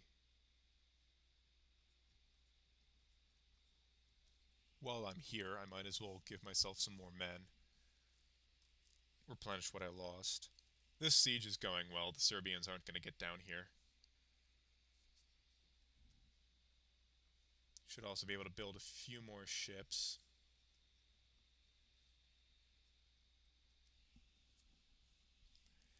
Alright, we're off to a decent start in this Venice game, I think, even though our navy lost. If we can get Constantinople, that would be fantastic. Um, but the Ottomans might beat us to it. I would be happy with getting all of southern Greece here, basically.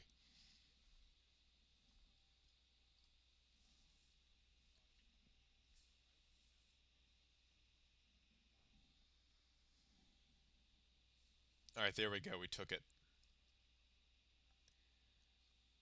Let's see, how bad would our coalition be if we took all this? No coalition yet, wow. That's the first one we get. We're just Byzantium is angry at us. Huh. Alright, we need to deal with the Serbians first. And for that we need to build up our fleet.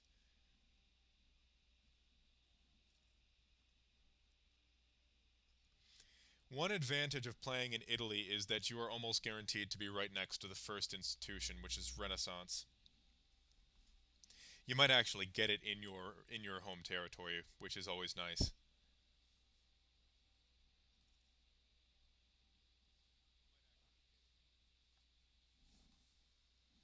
because it gives you a boost to all your admin points by 100. All right, it looks like we're going to lose that siege against Serbia unless these ships get built way faster.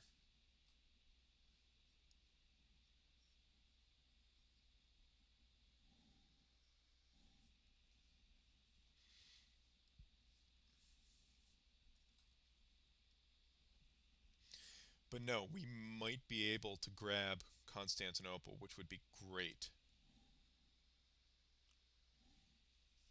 All right, so we lost Corfu. That sucks, but I'm not overly concerned about it.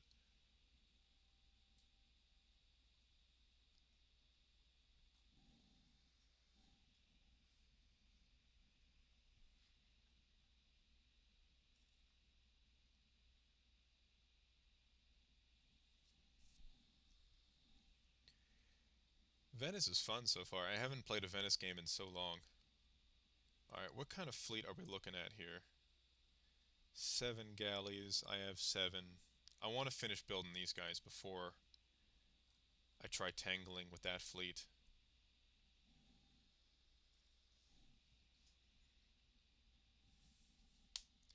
Italy is actually absurdly powerful in this game if you can form it. The problem is aggressive expansion, because this is some of the richest land in Europe. I gotcha. Yeah, sometimes if you're playing as a world power, it is really difficult to get allies. I find that Russia actually oftentimes will end up diplomatically isolated.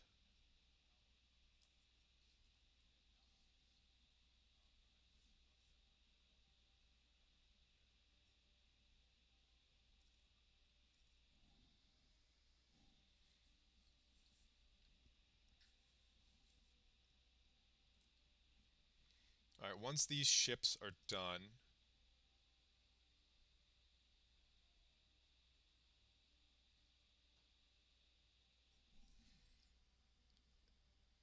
Alright, so the rain has started coming down where I am. Yeah, economic ideas is great, especially if you're trying to play tall. Because you get economic is just good all around, really. And if it's good if especially if you don't have any specific other idea groups you want to take instead.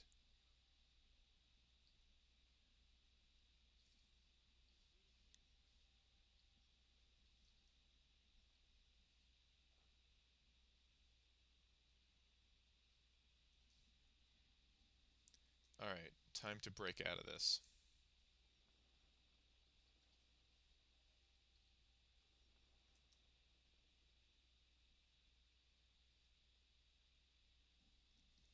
That's more like it.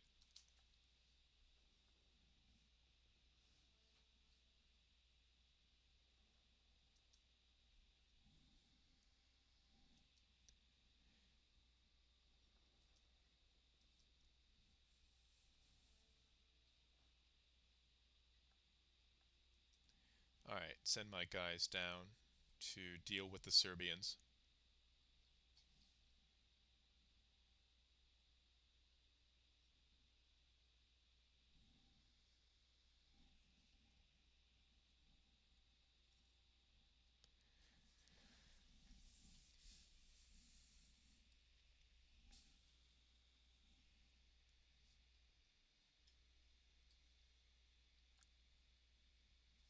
Genoa is just eating my lunch with this trade network.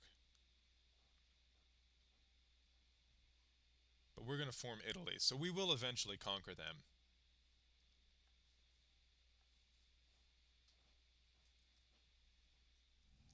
That must be hail coming down out there. I apologize if you hear that in the background.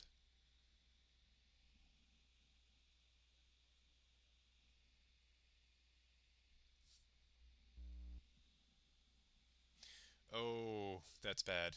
No, 611's. I mean, it could be worse, but 611s are bad.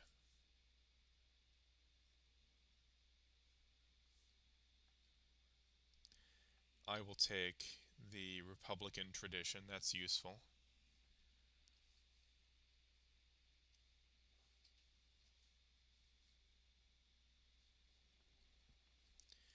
All right, time to go de-siege my territories. I will support my merchants. All right, the Serbian navy cannot stand up to me here. They just can't. All right, there we go.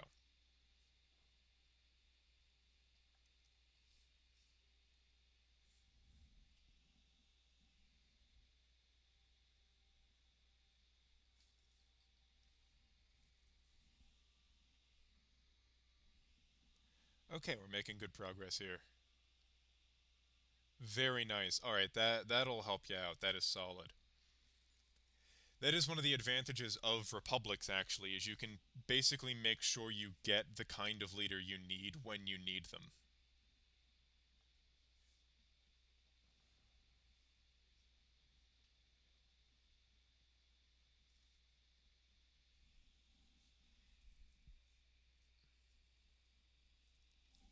All right, once I take a castle or two from Serbia, I should be able to get them to peace out.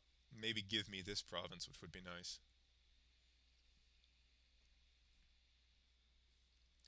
My manpower is still holding up, but I don't really want to keep this war going any longer than it has to.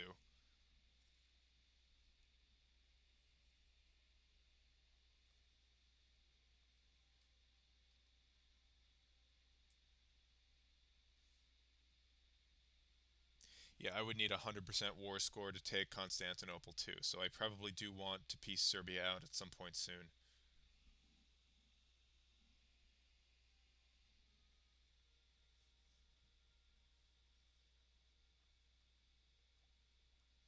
And we should be able to tech up before this war is done. Alright, there we go. We got Corfu back.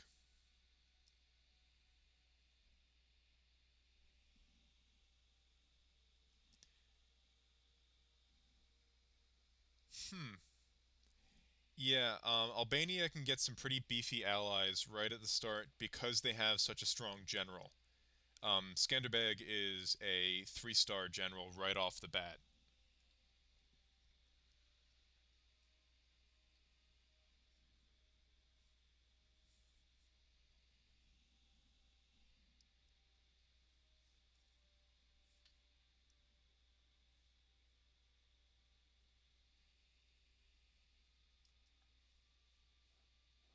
Alright, there we go. This is going our way now.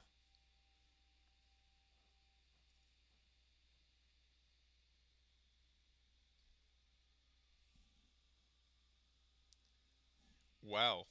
You are gonna have to deal with a really beefy Albania, sounds like. Good thing is, once Skanderbeg is out of the way, you shouldn't have too much trouble. He can't live forever.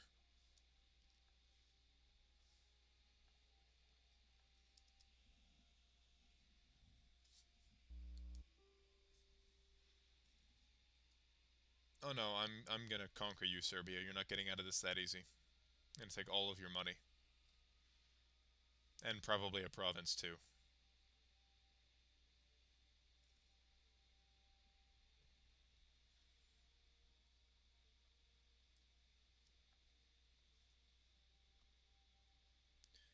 They are guaranteed by the Ottomans. That's the first time I've seen that happen.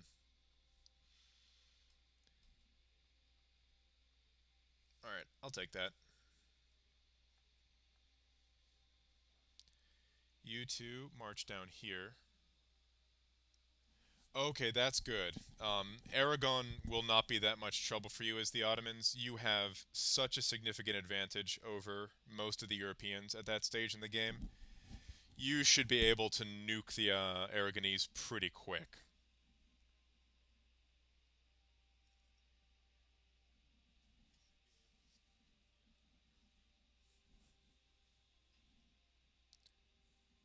Yeah, but your guys are going to have a real significant morale boost,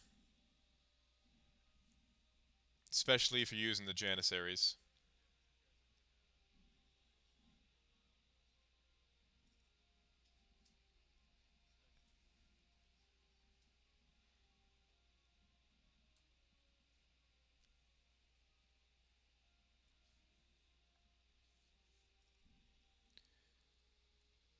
Oh, that is very good for you. It'll give you one less rival in the Mediterranean.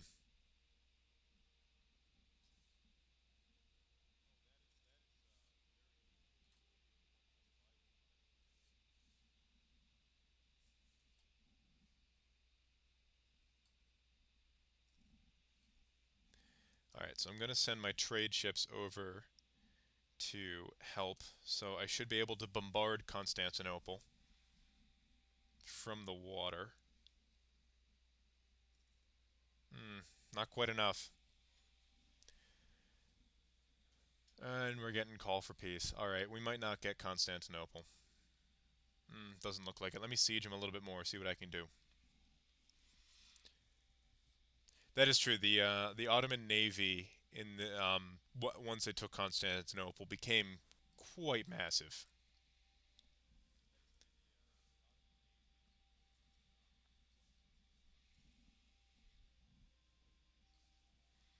and it remained a significant threat to the European powers until the Battle of Lepanto,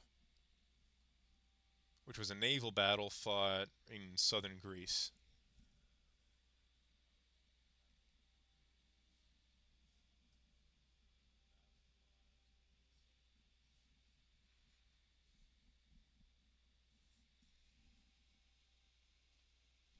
That they are. That they are. All right, looks like no matter what we're dealing with, it's going to be we're going to get a zero. So, what do we need the most of? I'll take admin. Very nice. Yeah, no, Lepanto is probably one of the most significant naval battles in history.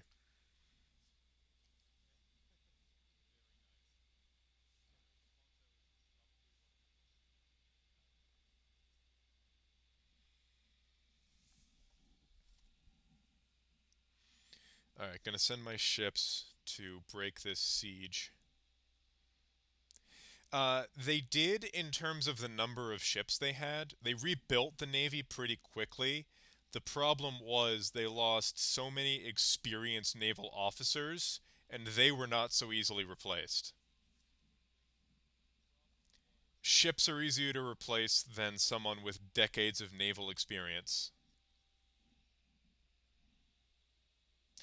Pretty much, yeah. Like the materiel was easy enough to replace. The Luftwaffe pilots were the really valuable thing. Germany could build planes out the ass, and they did. The problem was all their experienced pilots died in the Battle of Britain.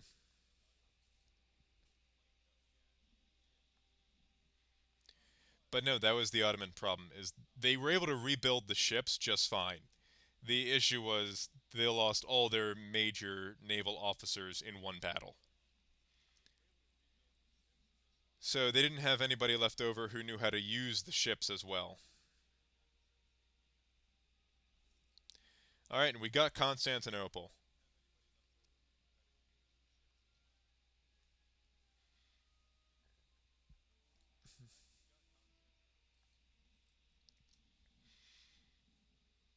This is shaping up to be a real beefy Venice.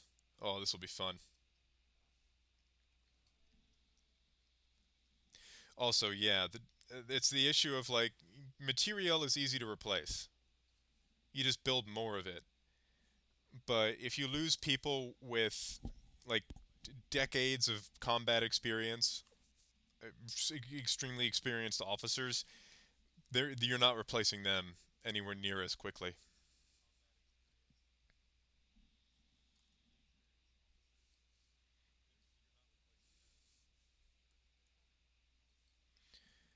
All right, so let's see because if Austria gets the Union over Hungary, we might be able to call them in and then start eating Greece.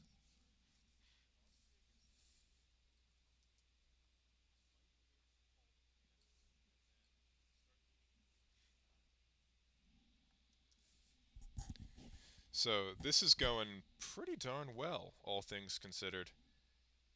But I do hope my little offhand trade tutorial has helped out. That is also true. It was a weird little feature of the Sherman design. They were a lot easier to climb out of, especially when they were on fire. And actually, the thing is, they lit on fire quite often. A lot of British officers took to calling the American tanks Ronsons, which was a brand of lighter that was popular in England at the time. But they were a lot easier to get out of because they it was just easier to climb out of them. Whereas the German tanks, they were much larger, much beefier.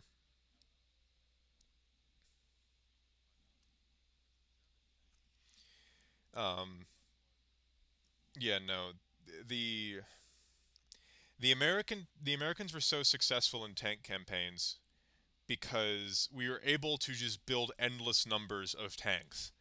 Because here's the thing: in a one-on-one conflict, in just a one-on-one tank duel, the in a one-on-one tank duel, the German tanks were going to take it. Um, a Panzer IV or a Tiger or King Tiger was it could outgun the American tank in every conceivable way, but they could not build as many of them, and one Tiger is not going to win against five Shermans at once. There's no way it can do that. Yeah. So the Germans were really good at building tanks that were awesome for like one-on-one combat. And when they encountered a single, we're going to defend the Republic, but when a German tank encountered a single Allied tank, it often had an easier time. But when it had to fight a group of them, it didn't go well for the German tank because they were almost always outnumbered. And that is actually true. American logistics in World War II were nothing short of incredible. I had a fantastic American history professor, and he taught us about. So, he taught us to think of World War II differently. When most people think of military materiel, their brain immediately goes to like planes and tanks and bombs. He got us to think in terms of cigarettes and chocolate because they kept the morale high even when the war wasn't going all that great for us. Also, yes, gasoline is another thing. We had our own domestic gasoline supplies, and the Germans had some real wild ideas on how to get it. Um, at the end of the war, most of what the Germans were using was fully synthetic fuel. Um, the Japanese didn't even have that. The Germans tried to get fuel from Azerbaijan, and while they controlled a good chunk of Russia, they could. The problem was once they started to lose Russia, they lost any connection they had to Azerbaijan and couldn't get oil out of it. And then Japan just didn't have access to any fuel, really. They had no native fuel reserves, and none of the territories they conquered had it either. China didn't have fuel reserves. The islands they took in the Pacific didn't. The only thing Japan had a large supply of, and it was because they took over the European colonies in Asia, was rubber. That was really it.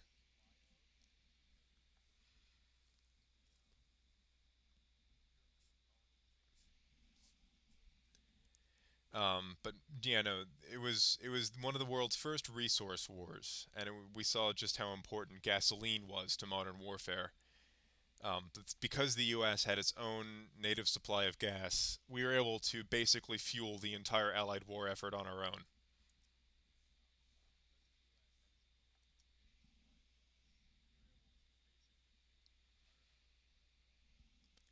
But it wasn't just gasoline. We also provided a lot of the things that kept morale high. We provided bullets. We provided, obviously guns. But there were these plans. So when they were talking about invading Japan, they when we were planning the invasions of Japan, which was called Operation, I can't remember the operation name, but it had a cool name. But when we were planning it, the Allies were just getting the death figures back from D-Day. So we knew just how many men we had lost taking that beach in northern France. And we were considering that it would basically be two D-days. Oh no, not D-Day itself, but there were other deciding factors, but one of the things that they were considering was how many casualties it would take to just land in Japan first of all, and then to fight our way through the mainland.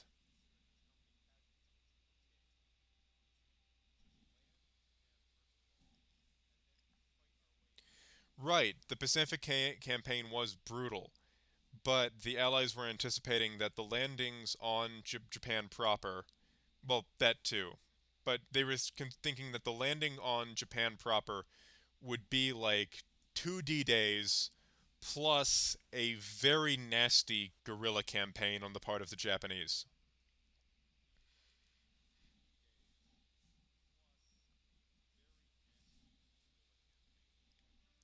So, in all, the losses were anticipated to be in excess of 1 million just for the Allies. Um, that's not even counting the sheer number of Japanese civilians and soldiers who would die in the process. And in preparation for that, there were designs drawn up for ice cream ships, which were quite literally just floating ice cream factories meant to keep morale high while the men were in Japan. But it was the theoretical losses. We got excommunicated. I don't quite know about that. I just know that the projected losses for Japan, for an invasion of the Japanese mainland, were absurd.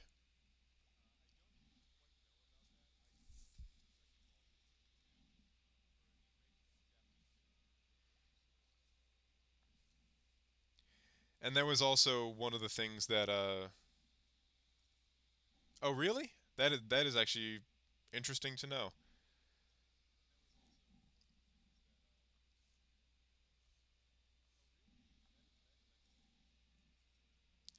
Um, but no, they were projecting in excess of 1 million losses, and it would have been catastrophic. And it was one of the things also that persuaded Truman to use the nuclear bomb.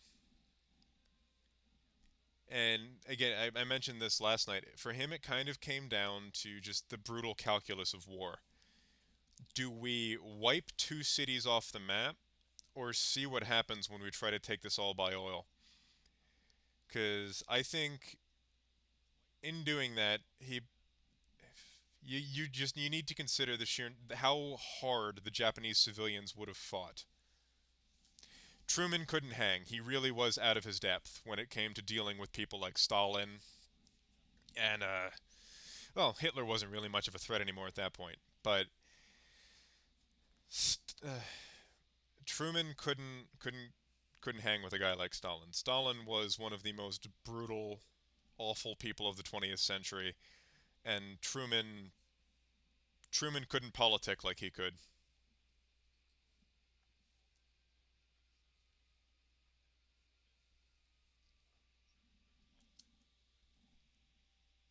I haven't, but it's on my list of things to watch. I would very much like to. I like anything that makes fun of the Soviet Union.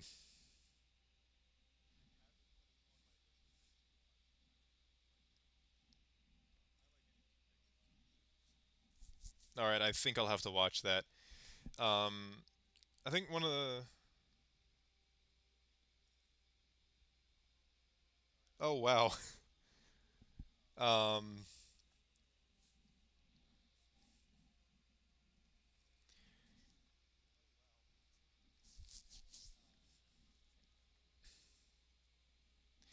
yeah. I guess is there any particular reason for that? Um, I mean, I know we don't have the best reputation overseas.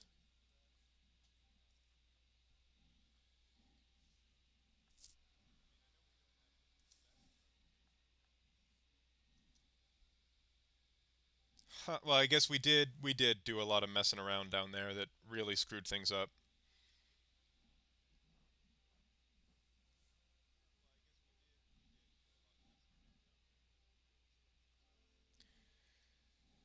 I mean, the phrase "banana republic" only really exists because of us. Which, if you're ever curious, that is another thing. We really did a lot of fucking around in South America. Um, but there is a wild history behind banana republics.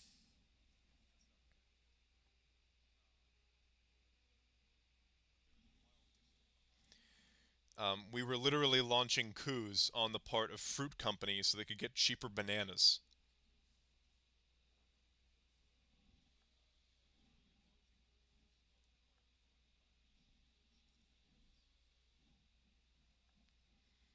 And we basically fucked the whole of Central America sideways for decades.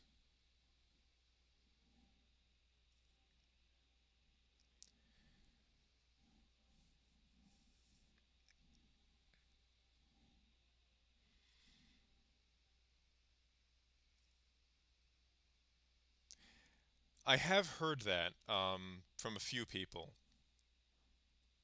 that it's a different demonym used for Americans elsewhere.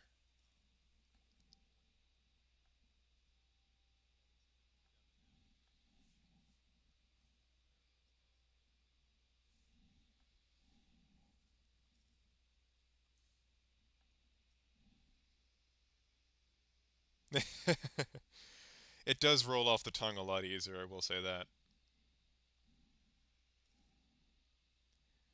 I don't know. It is a trouble with just the name of the country. It's the United States of America. So I don't know quite what else you would say that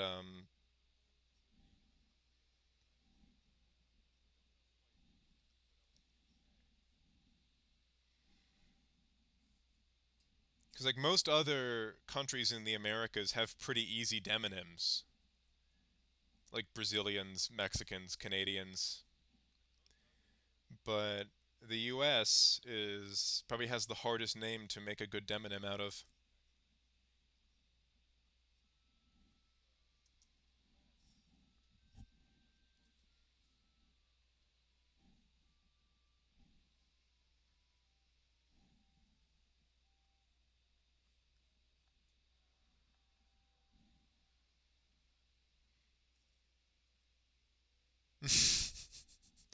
I mean, that could work.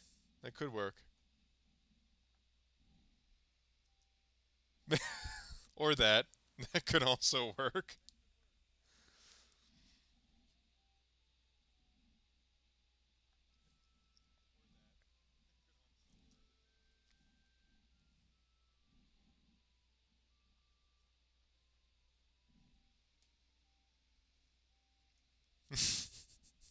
The Dorito Republic.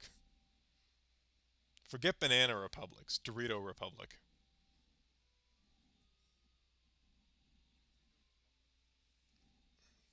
Buy the tortilla chip for which it stands.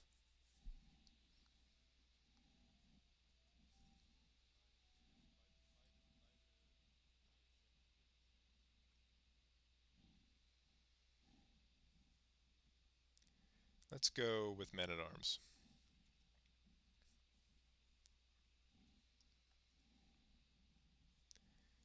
All right, still got a few more separatists to deal with, and then we should be able to finally quell all of this.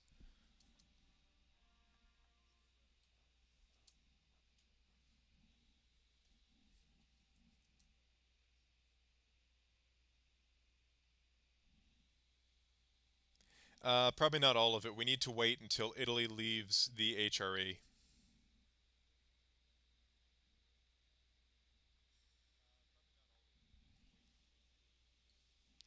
Yes, we will be, and because we're playing as a republic, we'll be the Pasta Republic.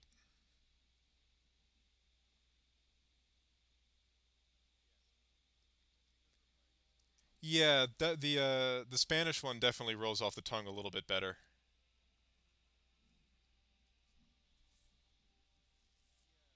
Oh, I got nothing against Yanks.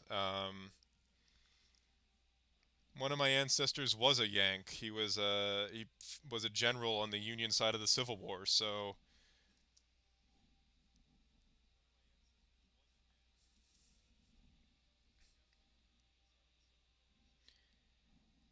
So he was probably called a Yank in anger by some Confederates at some point.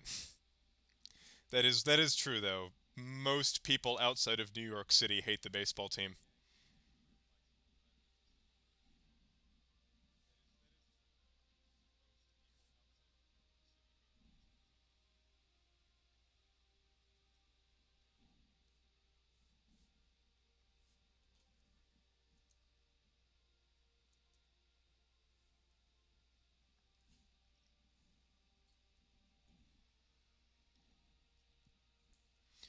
Oh, look at Poland go. Poland's going to eat Hungary.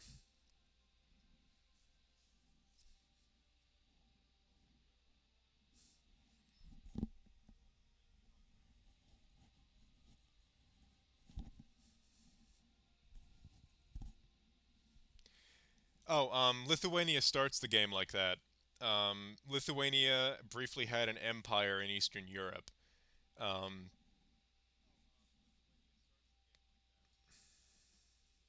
oh, damn it. I can't fight on two fronts and I'm dealing with this. I guess the Ottomans are going to take it.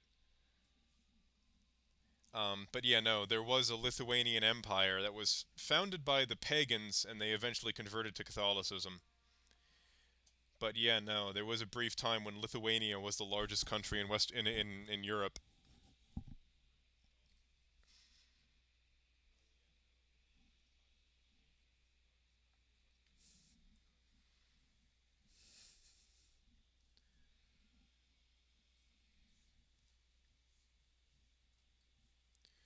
Oh, that is not going well for Austria. I'm gonna have to get in there and help them, but I have this revolt to deal with.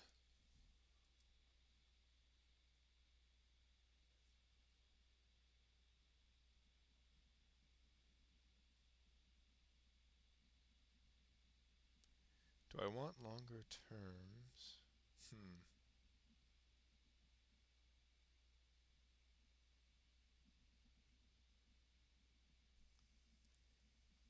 I think I'll take longer terms. That'll be good. There were a few crusades around here where largely the Germans came in and fucked around in the region. But no, the Baltic pagans were the last pagans in Europe. And it was largely the region is very difficult to fight through because it's very swampy.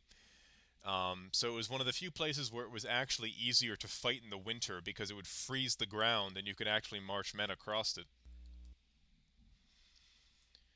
It also leads to one of the coolest battles in all of history, which was called the Battle on the Ice, which was fought between the Russians and the German Crusaders on the frozen waters of Lake Peipus, which is right here.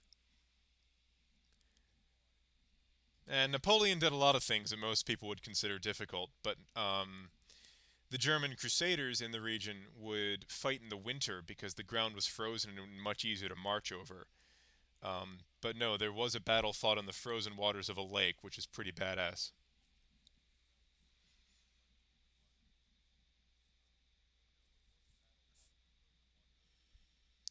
I keep losing stability and I need to tech up, and this is a real pain in the ass. When this guy goes, I'm taking the Diplo guy.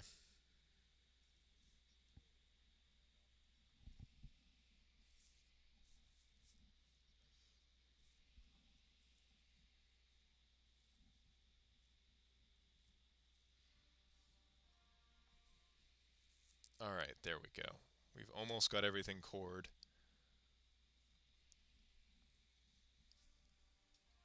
And that war is not going great for Austria, so I should be able to get in and help them soon.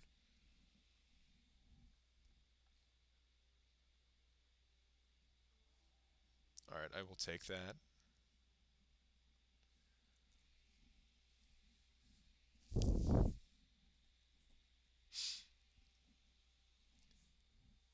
Wait, did they? That will sometimes happen. Every once in a while, they'll give it to them. It used to happen a lot more often, but for no real reason at all. Castile would get in and take it.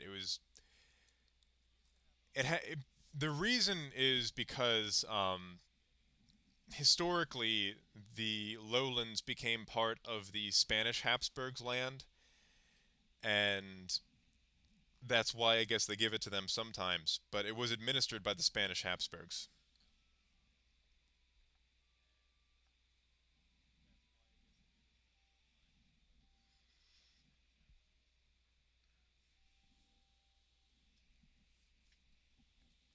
And that was who the Dutch led their War of Independence against.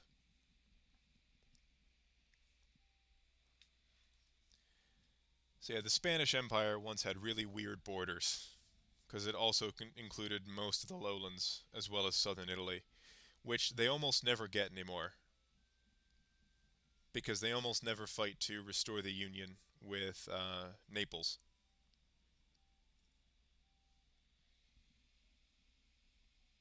Oh no, I've frozen. All right, there we go.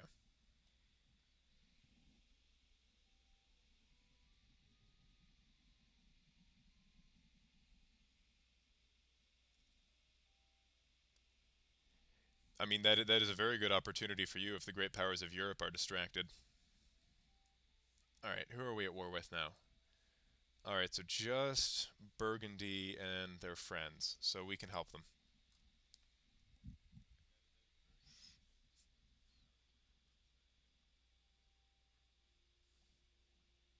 All right, I should finish coring, get rid of that overextension, get my money back.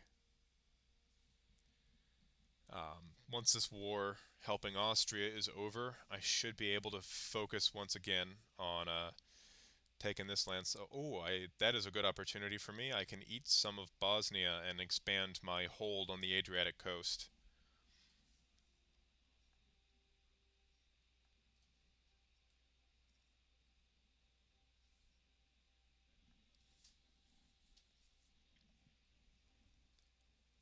Awesome. So this is going pretty well. All right. So why are we at war with them? What does Austria want out of this?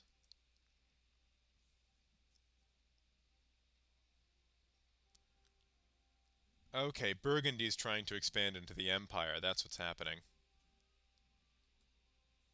Which is a really bad move. I don't know why they thought that would work out for them.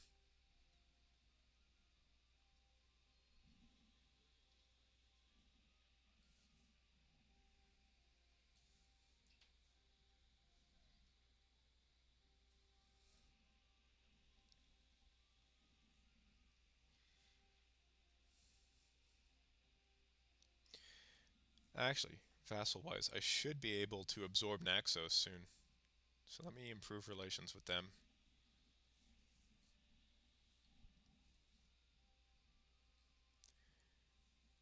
Alright, come on.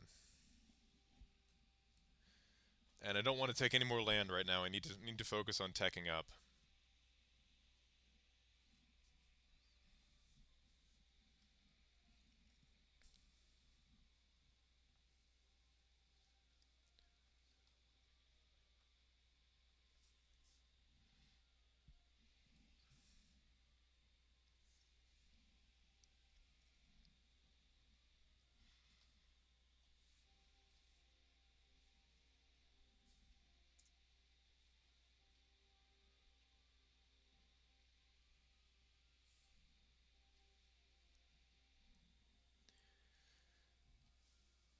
Alright, we're out of manpower, so once I take this fort, I'm probably going to pull back to Venice.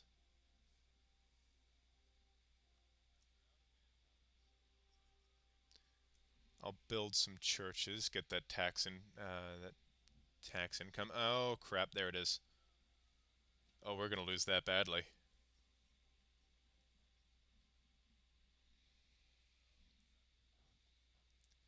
Alright, back to Venice we go. Sorry, Austria. You're on your own.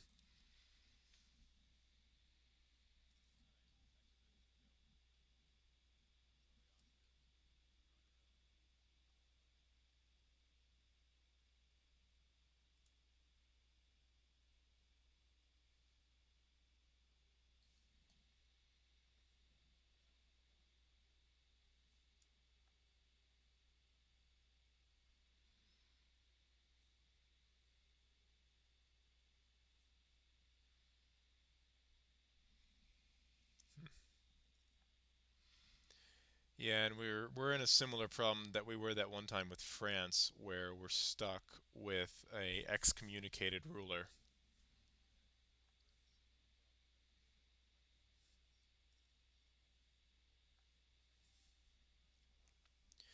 Oh well, I'll just let my army train up. Oh wow, it must be like a succession war or something. Somebody must be about to inherit a kingdom.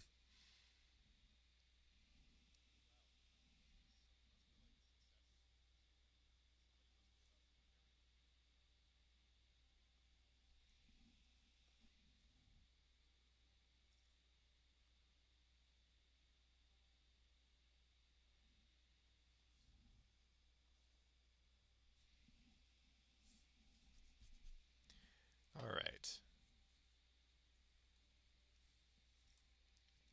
Our manpower should regenerate pretty quickly. We're going to try to stay at peace for as long as we can.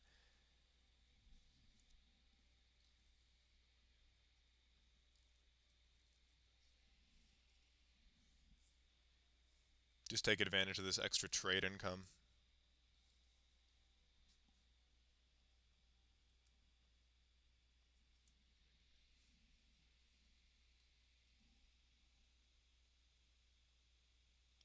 Oh, so basically it's World War One, a few centuries too early.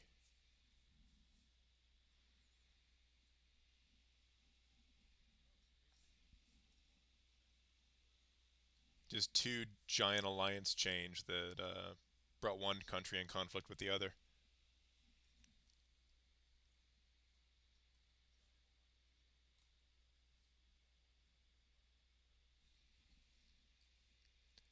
Alright, we got Constantinople, which is a good start for any Venice run.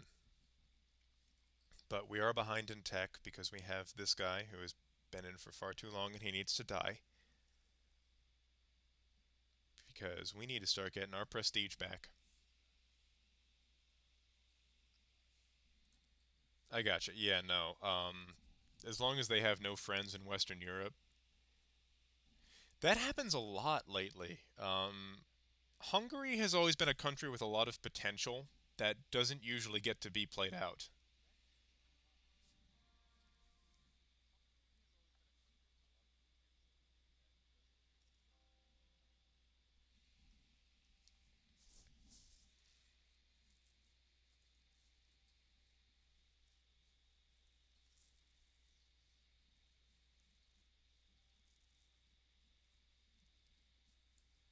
All right, making good progress here, getting our manpower back. Yeah, Hungary just gets BTFO'd every single time in these current patches.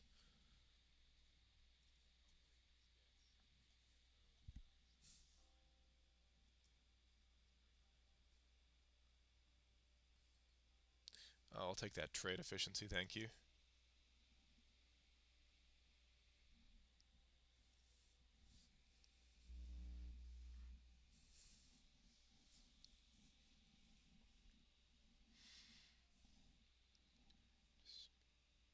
Yeah, I don't care if Florence hates me. I gotcha. Yeah, no, that's good. Sometimes I've had to wait until the Defender of the Faith switches to somebody weaker to even attack them playing as Russia.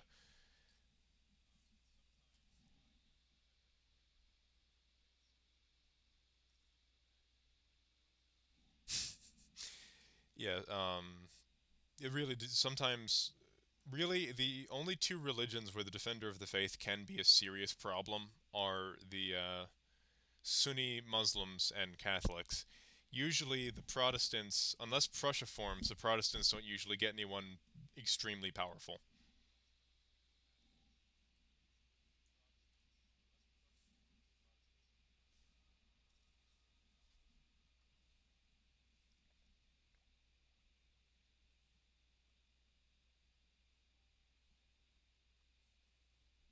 That could also be it. Let me see here.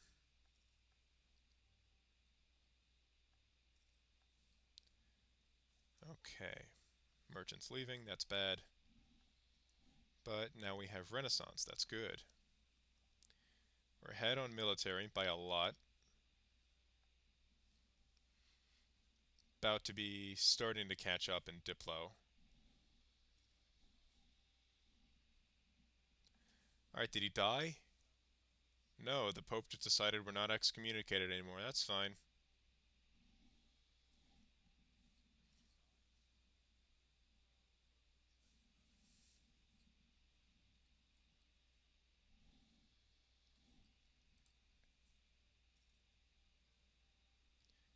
I'll take that prestige. I need all the prestige I can get. And the rain came back. This is gonna be a rough night.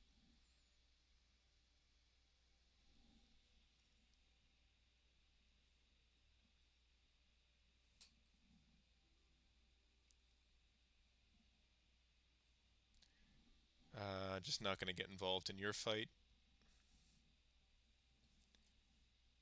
So yeah, I wonder when.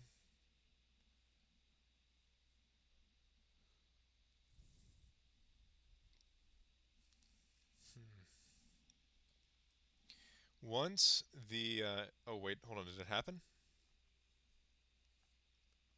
Oh, nice. All right, we can start expanding into Italy now.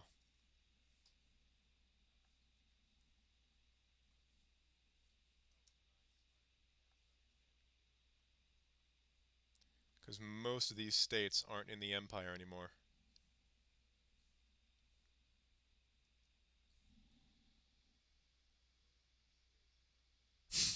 Nice. So that is a good strategy for the Ottomans. You wait for the aggressive expansion to tick down in one place while you go ramp it up in another.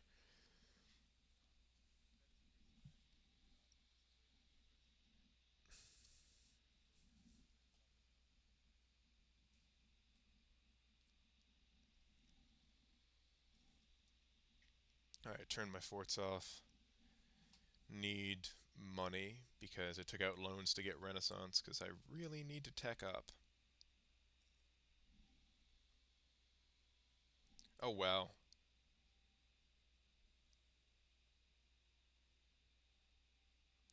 Alright, that'll help me out. Alright, here we go. Oh, it's military tech, but that's fine, that's fine. We're just going to be ahead in that. We'll have an absurdly effective army, which is going to be really weird for Venice.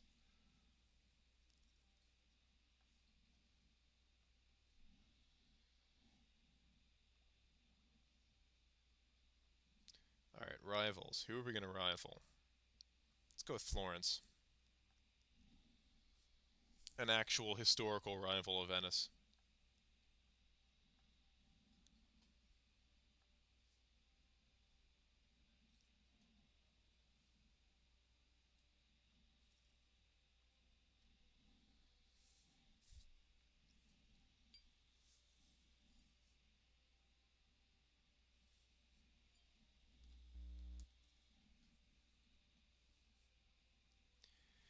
Yeah, if you deplete your manpower, it takes so long for it to come back.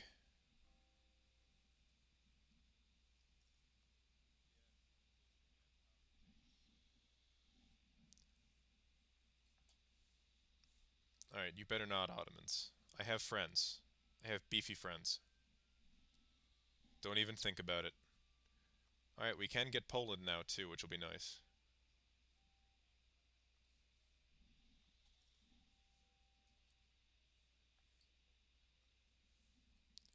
I am guaranteeing them I might eventually be able to vassalize them, which would be nice.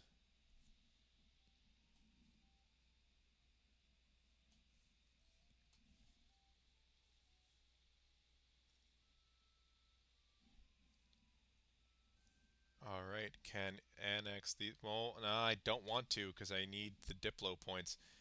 I'm in a tough spot right now. But it'll be fine. I have Constantinople, which is already better than historical Venice.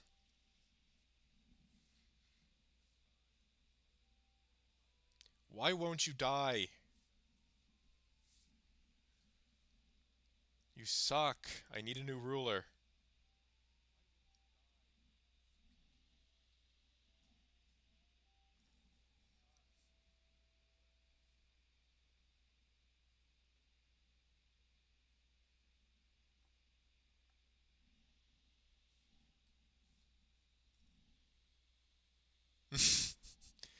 That's true. If you want play Crusader Kings, you will say things you never thought you would say to a person.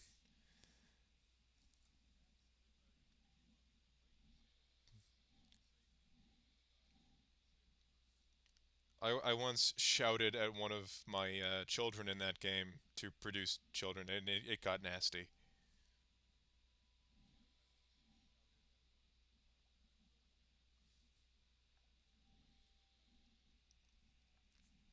It's basically like a toxic family simulator. I would say those are probably the hardest Paradox games for me to wrap my head around, and I study the medieval era. The mechanics, I do enjoy it. I'm just not very good at it. I will say that. But it is basically a shitty family simulator.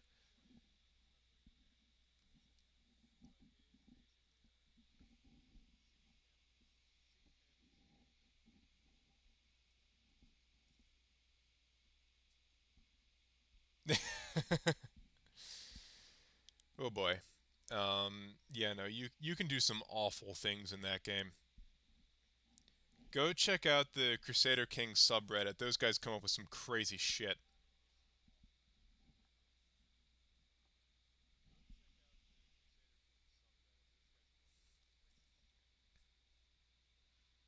What do I go with first?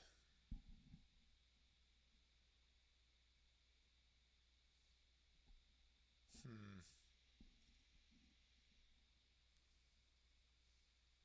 I'll go with economic.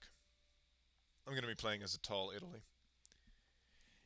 Yeah, no, it gets beyond weird. It's one of the few games I've ever encountered where you can be a one-handed Satanist in an incestuous relationship with your cousin. Like it's just bizarre shit like that.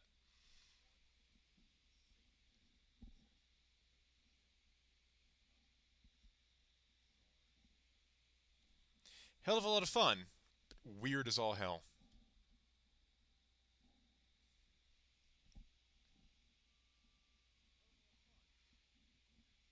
I might actually play it sometime on this stream. I think Crusader Kings 3 fixes a lot of my complaints with Crusader Kings 2. The UI is a lot nicer, a lot more user friendly, and it's I have a much easier time understanding it. Wait, did somebody pay my debts? Somebody paid my debts. I didn't even notice who.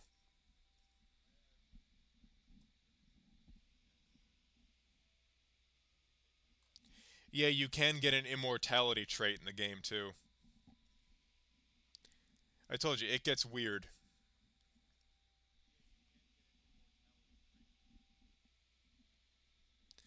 And if you know the mechanics well enough, you can do some really squirrely shit.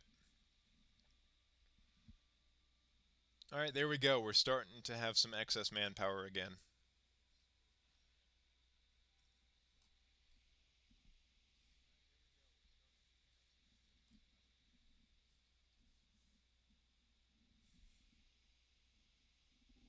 What kind of naval ideas are they running? They must have maritime and a really incredible leader. They must also all have been galleys then if they get that to get that combat bonus.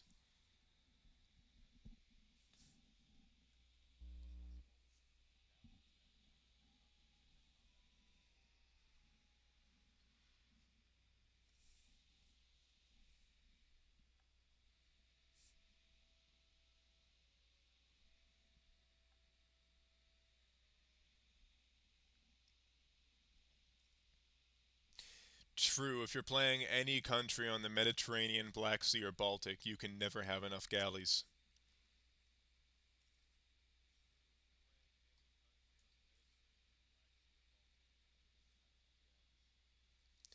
Alright, they're friends with Bosnia, so I think I'm gonna go for them next. Take over a chunk of Ferrara.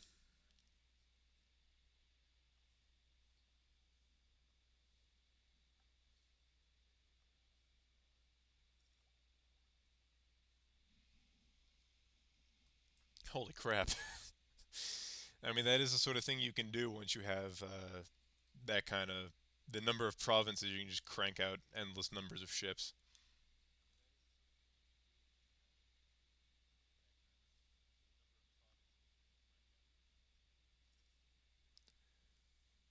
All right, let me see if I can just absorb Naxos. Oh, okay. Is it an OCB war? Those will mess with you. All right, you guys need to go to Constantinople.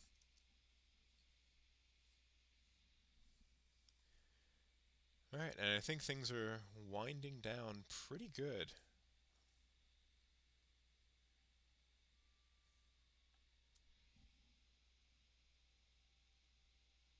Oh, I gotcha. Okay. Hey, free development. That's always nice. All right, now prestige is almost recovered. I know this is awesome. I'm actually gaining much more traction here than I am on any other platform.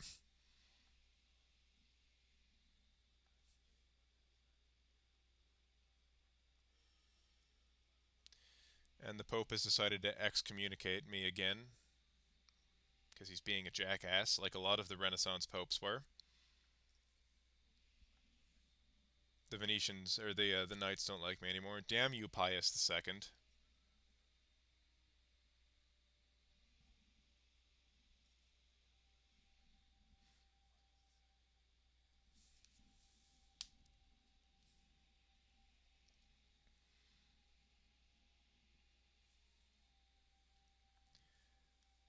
All right, got the Hanseatic cities doing their things up there.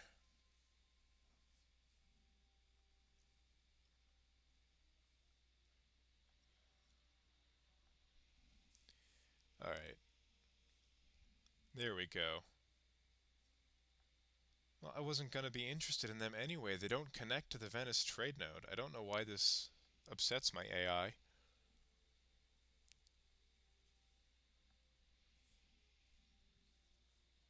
Yeah, no, that's something that I don't think enough people know about is there was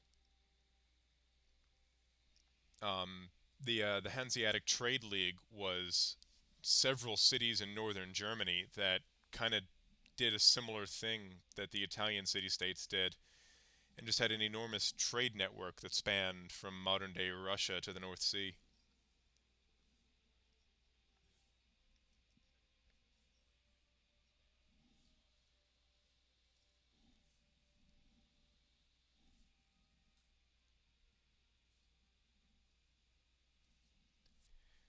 All right, we're still a little bit behind on technology, but we're way ahead in military tech, which is good. Which means this a war with Ferrara should go pretty easily. I just need to build up my manpower.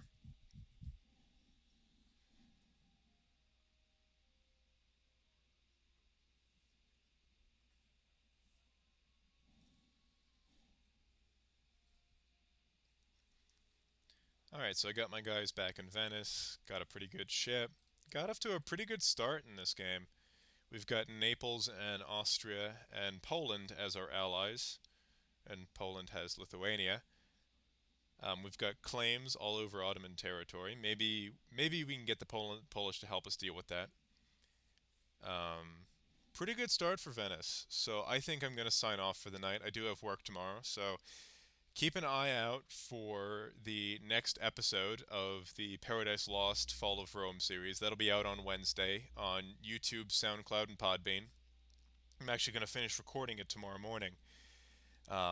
So have a great week, everybody. Renegade Historian signing off. Good night.